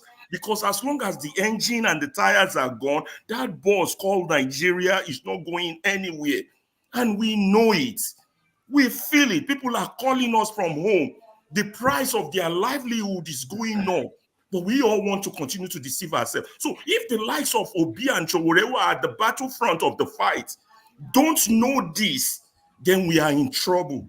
That the question is, if they know this, why are they still taking the same old strategy? You see, why are they? I have to stop there now. I have to take this call. I have an emergency. Sorry. All right, then. Thank you, Alaba. I think Electricity wanted to say something quickly. I just want to ask a question. I beg your indulgence. I know I just spoken. The claim that P2B is part of the establishment because he addressed people as uncle and everything. What evidence do we have? Does any one of us have that Peter Obi is part of the establishment or the establishment made him, and therefore Sowore also is not an part? What I need a concrete evidence, not just hearsay, concrete evidence that he is part of the establishment. Jonaba, I call you elder. Chim, I can call you my uncle. I speak the truth. I can call you my forefathers. KJ, I can call you my brother in Christ. Does that make me part of the establishment? Listen, when we are making an argument, please, for crying out loud, if you are asking a question on electricity, I can respond. If you are Masker, hold on 1 second, please. You don't like people interjecting you. Can you respect that? Provide a concrete evidence to say that says that Peter Obi is. I have my reservation for him, but I will not go on that angle to say he is part until you provide evidence to say he is. That is the question I'm putting to everyone here, please. Thank you for allowing me. Can I make an attempt to respond to that question on electricity? Will I qualify to? Forefather is a moderator. I don't give Forefathers, can I qualify to make a small attempt? Chim, I can see you. Let Masca respond, then Chim goes. Chim has been waiting for some time. Yeah, go ahead, Masca. Okay. Electricity, I'm not an obedient, and I don't, despite the fact that I'm supporting Sowore or defending him, I'm not in support of Sowore. Okay? But I think for us to deal with this argument or the question you raise, it's not going to be evidence-based discussion. It's going to be a logic-based discussion. It's going to be an argument, not an evidence. My argument that I will give you is very simple. Okay? If you are a vice presidential candidate of PDP, if you run under PDP as vice president of Atiku Abubakar, it is so logical to me that the fact that today you are in Labour Party does not remove you from me seeing you as part of the establishment. So that's one quick logical argument. The second logical argument I would want to put to you, I would go a little bit intellectual. You see, in sociology, in the social science of societies, when you are looking at a change in a society, there are 3 levels of change. I will just talk about the 2 levels that are relevant here. There is reform and there is a revolution. When you are radically changing the society, you're putting a lot of the systems away. You're putting new things in place. I'm not saying that Sowore is about to do that, which is also my argument against him, but I'm not going to go into that. We are talking about Peter Obi here. You cannot tell me Peter Obi is a revolutionary. He is a reformist. If you are a reformist, what it means is that you are okay with the system. What you want is just to reform it. So you are part of that establishment. This is my argument. It's not evidence-based, but I think it's just a logical argument. We can banter around. I'm not a defender of Peter Obi or Sowore, but we are Nigerians, and I think these are the kind of fundamental discussions we should have. Do we want to reform Nigeria or do we want to revolutionize Nigeria? These are the fundamental questions we should talk about, not about individuals. But I think I would rest my case there. Thank you. Hello? Forefathers, can I go ahead? Yes, please, go ahead. Thank you for your patience. All right, no problem. It's okay. Masca, I totally agree with your submission. But I just want to remind us, you see, I think we're taking some of these things a bit too far. So first and foremost, I'm not going to bash Sowore. When it comes to the 2023, was it 2023 we had the election, or 2022? Sorry, please, guys. I'm forgetting. I think it was 2022, please. So when it comes to the past election, on purpose of expediency, I would have voted for a Peter Obi. But that would not be because I spite Sowore or that I think Sowore is not capable of leading Nigeria or otherwise. I was looking at it more from the fact that, and I'm clear about it, I didn't want an APC government to continue. So I would have voted a Peter Obi. But when it comes to their contributions to national development, they've contributed in different ways. If you're asking for Andrew, who was asking on the evidence-based evidence that Peter Obi is a part of this, he is part of the establishment. I mean, he is clearly. I don't want to use the word hobnob. It will mean somebody might take it from a negative perspective, but he does hobnob with the powers that be. Yes, he takes his time to also speak against policies he doesn't agree with, which to that degree I defer to him and I accept what he does. But Sowore has also in his own way made his own contribution. Now, one thing we must always realize is this. You see, this whole concept of speak in such a way that will make you win election is part of why we are where we are right now as a people. Because if that's the argument we're making, then I don't know why some of us are angry that Mr. Bola Tinubu won the election. He did all he needed to do to win the election. So Sowore says, I don't want to do, even Peter Obi said he doesn't want, in fact, then if we're using that, because somebody says that for the fact that Sowore is not doing all he needs to do and speaking in the way he needs to speak to win enough votes, then shame on Peter Obi. Then he should have bribed his way and bought INEC too so that he can win the election and come and do good for us. I mean, that's the argument we're making right here. Yeah. That's the argument we're making.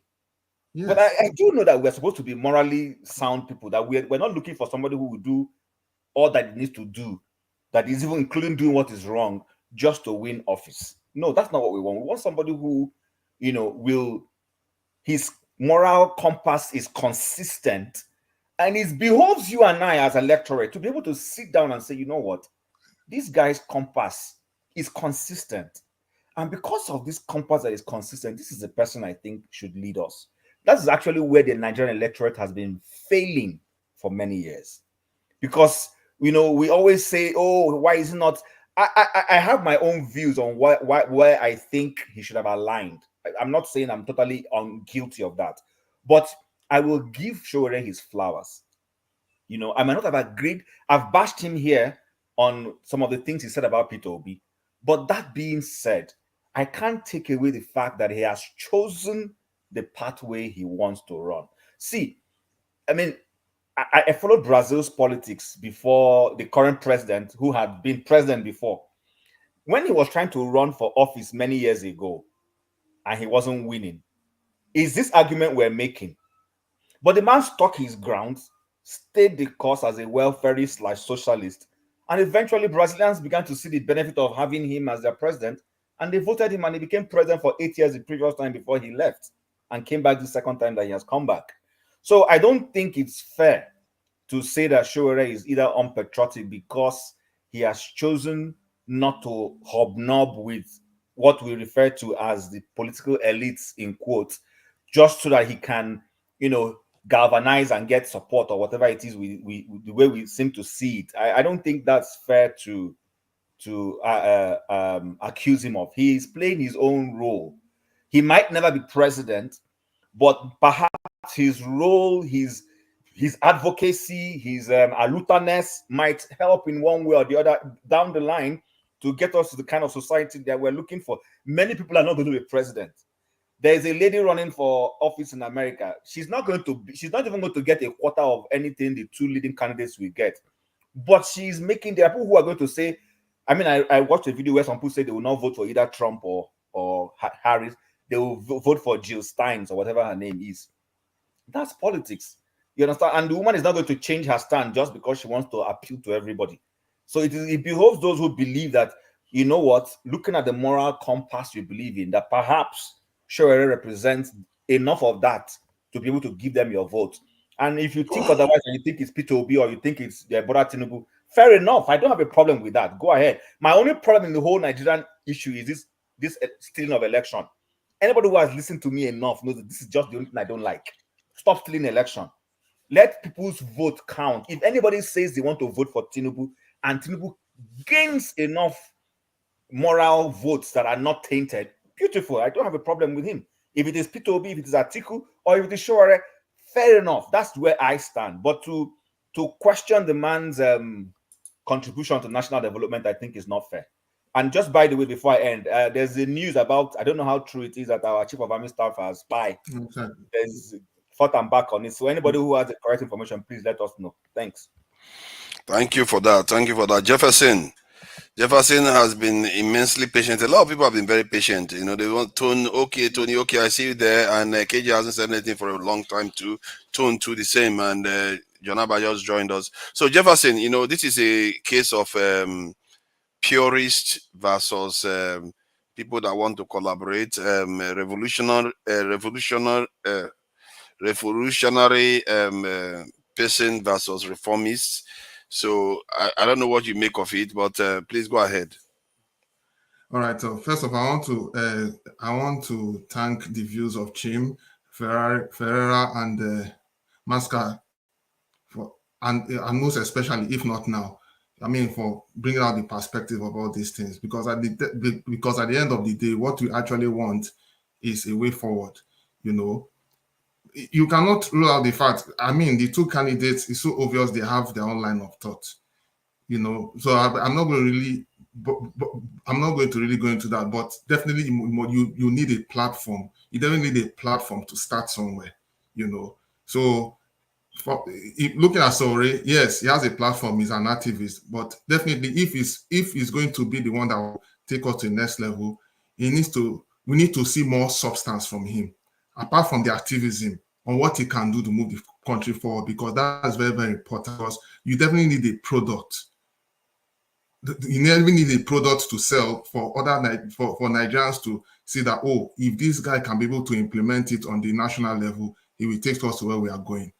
And he needs to do something, even the work in the government, or is he a philanthropist or something, we need to see something on the other side, apart from what he's fighting for now, which is very, very natural. On the side of Obi, he has his own track record. He has been a businessman. He has been a governor, and equally an advisor in Jonathan's government. So from his past antecedents, we can actually see that his work is speaking out for him. And even currently, as we speak, he's also doing humanitarian services on the personal note, so which is equally commendable. But you know, just like Ferrari said, we have been looking at savior, who will save us. But basically, what we need now is a reform. So I wanted to point the question to Ferreira, like, okay, look, what can we do different, or how can we go about reforming our minds? Because this is a very critical issue. If you look at the past Edo State election, you find that it was who had the highest, who had the money to buy the voters, and because unfortunately, from little observation, because LP didn't have money to share, the guy didn't have more chances, and I think it's a problem. How can we move out of that hunger mindset? Because currently, the critical issue with our electoral polity is the fact that Nigerians are very, very hungry. Apart from the hunger mindset, we need to have a reconstructive mindset. So what we need to do is to find a way to do like a reorientational program to resuscitize Nigerians. Of course, they will need to survive. And then make them understand that whatever the president or whatever all these our leaders are doing is not far-fetched from them. They can equally achieve that feat. So I think it's just something that we need to really work amongst ourselves. So guys, I don't know. This is what I have to say for now. That's my conclusion. Thank you. I think it's Tone. Okay, hasn't said anything for a while. Tone, okay, thank you. I saw you raise your hand once and you put it back down again. So please go ahead. Okay. It's Right. not Tone. No, sorry. It's not Tone, not you, Tone. Sorry, Tony. Okay, sorry about that. All My right. Okay, that's goodness, fine. what's wrong with me? Tony. Okay, so yeah, sorry about that. Go ahead. Okay, thank you, Forefather. Thank you, everybody at the platform. Two things I want to say. First of all, I am an Obi supporter, and I admire him. I listen to him, and if I were in Nigeria, I'll vote for him. Now, as a supporter of Obi, I find it offensive for Sowore, even though I grant him the right to his opinion, to denigrate Obi and his character the way he has done. I mean, that won't win you an election. That won't make me vote for him. And I think the man who spoke, gentleman who spoke, did give a very candid advice to Sowore that you have done this the first time, you've done it the second time, and it's not working for you.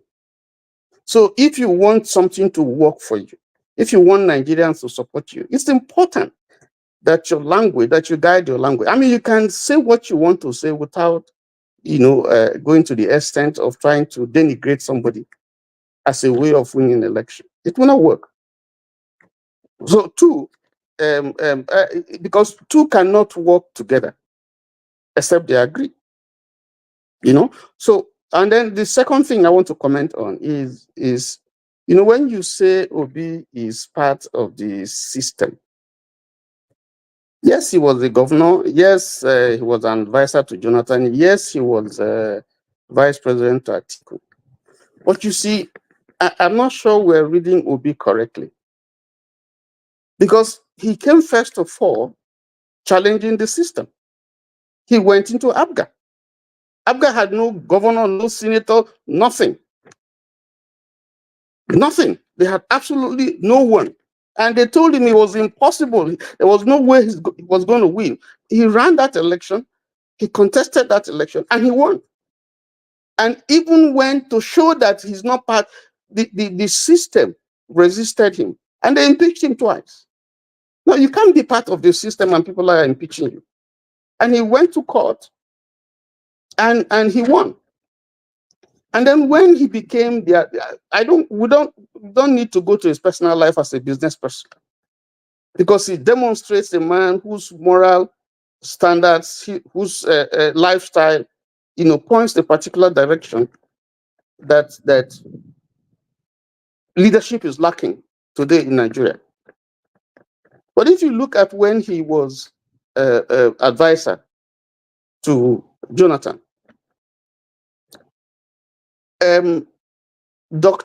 Okonjo-Iweala did say, and he wrote in his book, that when the issue of savings came, Obi was the only one of the lot who suggested that we should save.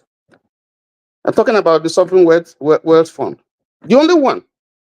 Now, you cannot be part of the system if you are opting out and saying, no, we have to do it differently. In every party, you have people who are at the center, who are at the left, who are at the right. So to say because he was in PDP, because he was Atiku's person, and so on, therefore he must be part of the system. For me, I don't agree. I don't concur with that. That he has his style of not being confrontational. That that's his style. That's his own personal style. But to say that he's part of the system, no, we don't have that evidence. Let me just stop there and you to thank you. Thank you. I appreciate it. That's quite an interesting take on things. I think it's KJ now. KJ, please go ahead. Okay, thank you once more for giving me opportunity to make my little contribution. I don't know where to start, because I think we really have trashed out whatever that needs to be said. It is clear.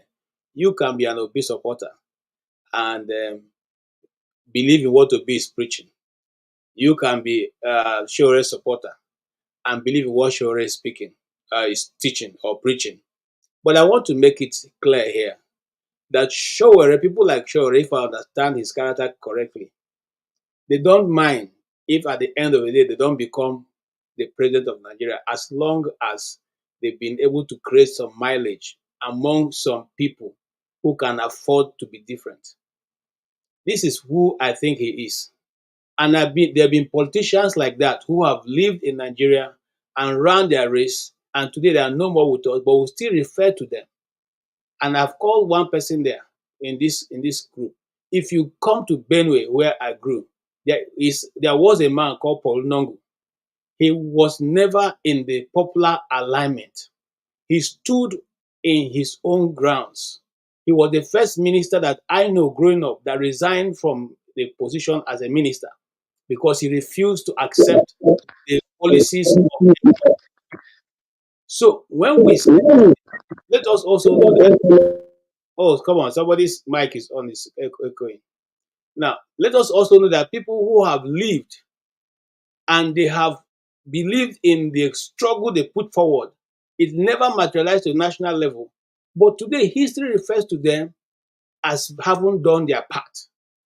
As a journalist, you cannot put Delegua's history to the side when you're talking about the history of journalism in Nigeria. Even though there may have been some journalists who have lived longer than him, Delegua will always occupy a very juicy position in the Nigerian history when it has to do with journalism. He may not have been the best. His character may not have been the best. But today, because he paid the ultimate price, we can refer to him as a pillar. Now, coming to our man, Obi, we are not taking away anything. I am not taking anything away from him. He's a man in his own right. When I was in Abuja, I used to shop in his shopping center. That's where I buy my bread and buy every other thing. So we have supported him. We believe in his cause. He also have his own followers. Simple. Everybody can follow Obi, and everybody cannot follow Sowore. Sowore has been in this struggle. Okay, he may have, he may be. We may refer to him as fake or even pandering to some people in government. It's okay. It's okay. Okay. If you don't like his style, start your own. Okay. I hate it. Look, let me tell you, I said something here. The Igbo say they used to divide work. You divide work. Some are laborers. Some are carrying the sand. Some are hitting the nail. Sowore could have chosen one part of this work, and he's doing it the way he thinks he should do it. Okay? He may never agree with Obi. So let's look at it that way. Listen, we all knew that if Kwankwaso had aligned with Obi, today would be to be a different story. Should we now say Kwankwaso was stupid because he didn't align with Obi at that time and now he wants to align with Obi? No. Igbos have another proverb. Anytime when you wake up, now your morning be that. So if today Obi and Kwankwaso realize that they should work together, should we now say, these people are not that intelligent, why did they do this since yesterday? Yesterday is gone. So let's face today. And if we are even trying to help Sowore, what we say is, Sowore, okay, since you don't want to work with the establishment, is it possible for you to rally around those people who support you? Remember, Nnamdi Kanu, why the Eastern politicians are afraid of him? It's because he doesn't have money, but the ordinary people are supporting him. So it is kind of, how do we deal with this issue? Because he's not even giving anybody any money, but they are supporting him. So the same thing with Sowore. If he can develop support among the people who don't have money, who will now be able to follow him with his own ideology, with his own not knowing how to do everything properly, and gets him there, that will be a good work, because Nigeria will start changing from there. And I want to say this thing. Most times we say, oh, the person running for office, who is Sowore? What has he done before? He doesn't need to run for any office before he gets to the place where he wants to do this. When you get to the president of Nigeria, for 2 weeks now, who is running Nigeria? Is there anybody sitting on the seat? Is the country not running? So if Sowore tomorrow wins to be president, okay, he will still select people who will help him run the government. Anybody can run the government. It's not rocket science. You're not the one doing all the thinking. They finish all the thinking and bring to your table. And even at bringing it to your table, you still have advisor that will tell you, Oga, this one no be am. Well, this is the reason why we feel this. At the end, you just make the decision. And nobody takes you to prison for making a wrong decision. If not, all the Nigerian president, past president would have been in prison. So let's let this thing of saying he has not had any position before. Why he's not qualified for this? We don't even know. Let him go and apply for local government. It doesn't make sense. It doesn't make sense. Okay, if the man has shown us that he can stand the test of time by just being consistent over the years, come on, let's cut him a slack, man. That's my take here. Thank you. Thank you. Just to announce, we are going to be starting a new stream because it's gone 3 hours and above now. The idea is to make it shorter so that people can be able to watch it later on. Because if it is 8 hours, the topics will overlap on each other, so that then it is difficult to know where to watch from. So the next topic I wanted us to discuss is regarding what Elon Musk did recently by giving $1 million to a voter. And he said that he was going to be looking to do that every day till the election.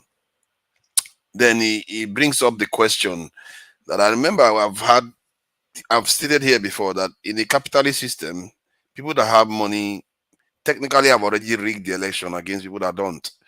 And maybe something that we need to examine and talk about, because it affects Nigeria too. I remember Jefferson said something about a dual election, that the politicians bought the people.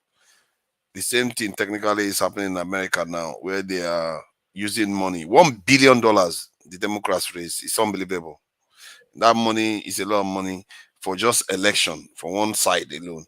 So that's the topic we're going to be discussing next, and I'm going to be creating it, but we're going to be rounding up with 1 minute statement regarding what we thought about this conversation today, including this new episode where they are chucking people out and coming back, what people think about it, if it's a healthy thing or if it's something that we can be doing as a way of just contributing to Dr. Damages and having a bit of fun and conversation. Because the conversation has been quite civil since that money business happened. Oh. It's funny, isn't it? It's funny. Oh. Yeah. That money business happened. Everybody talked in quickly. They're not jabbering all over the place anymore. So who knows? Maybe he has some positive. So 1 minute. Let me start from Masca. Go ahead.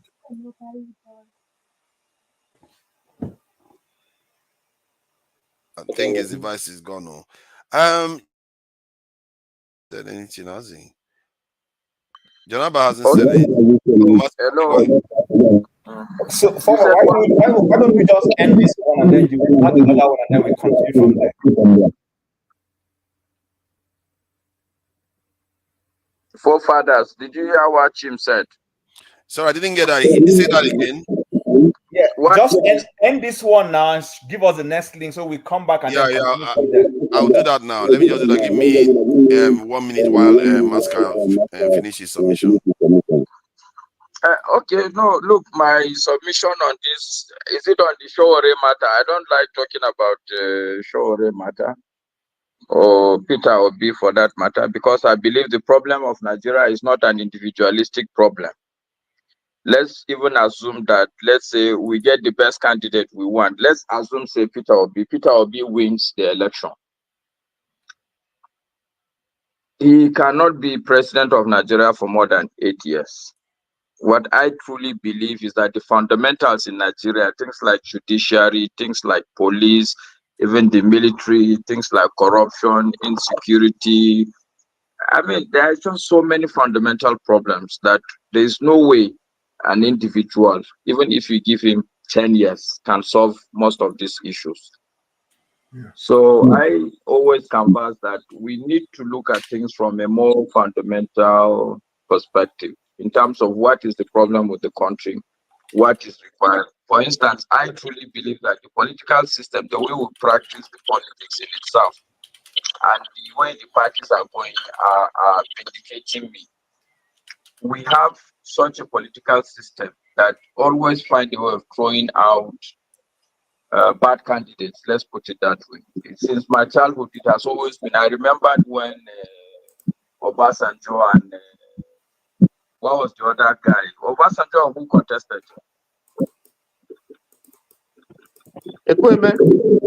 No, not Ikweme. That's inside PDP. I'm talking about after the primaries. Olufalaye. Yeah, so for me, I did not see Obasanjo as a credible candidate because of his military background.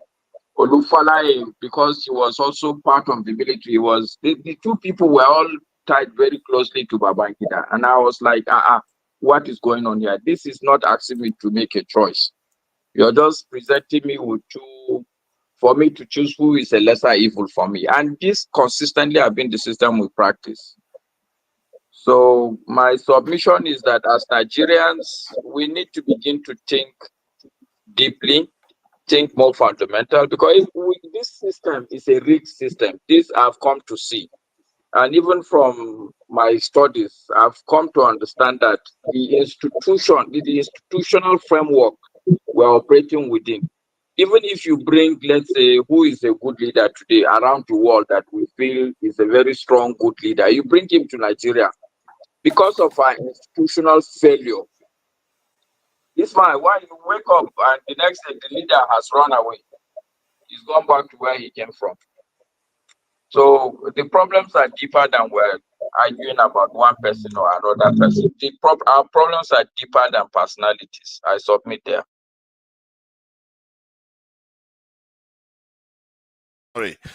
We are set now. The link is in the backstage, and the ones that are on the chat and the viewers should watch out for the live to start now. I will start it now, and the intros will be playing while it starts.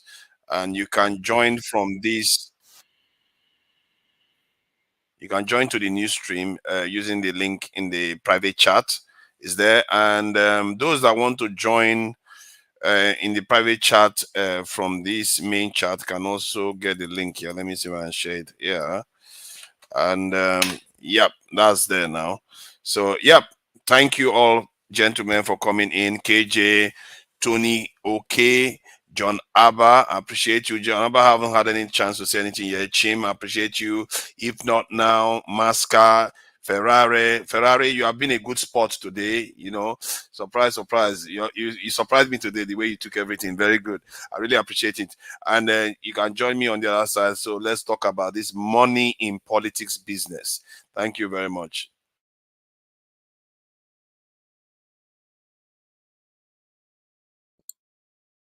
Don't put it there. Go and throw it away.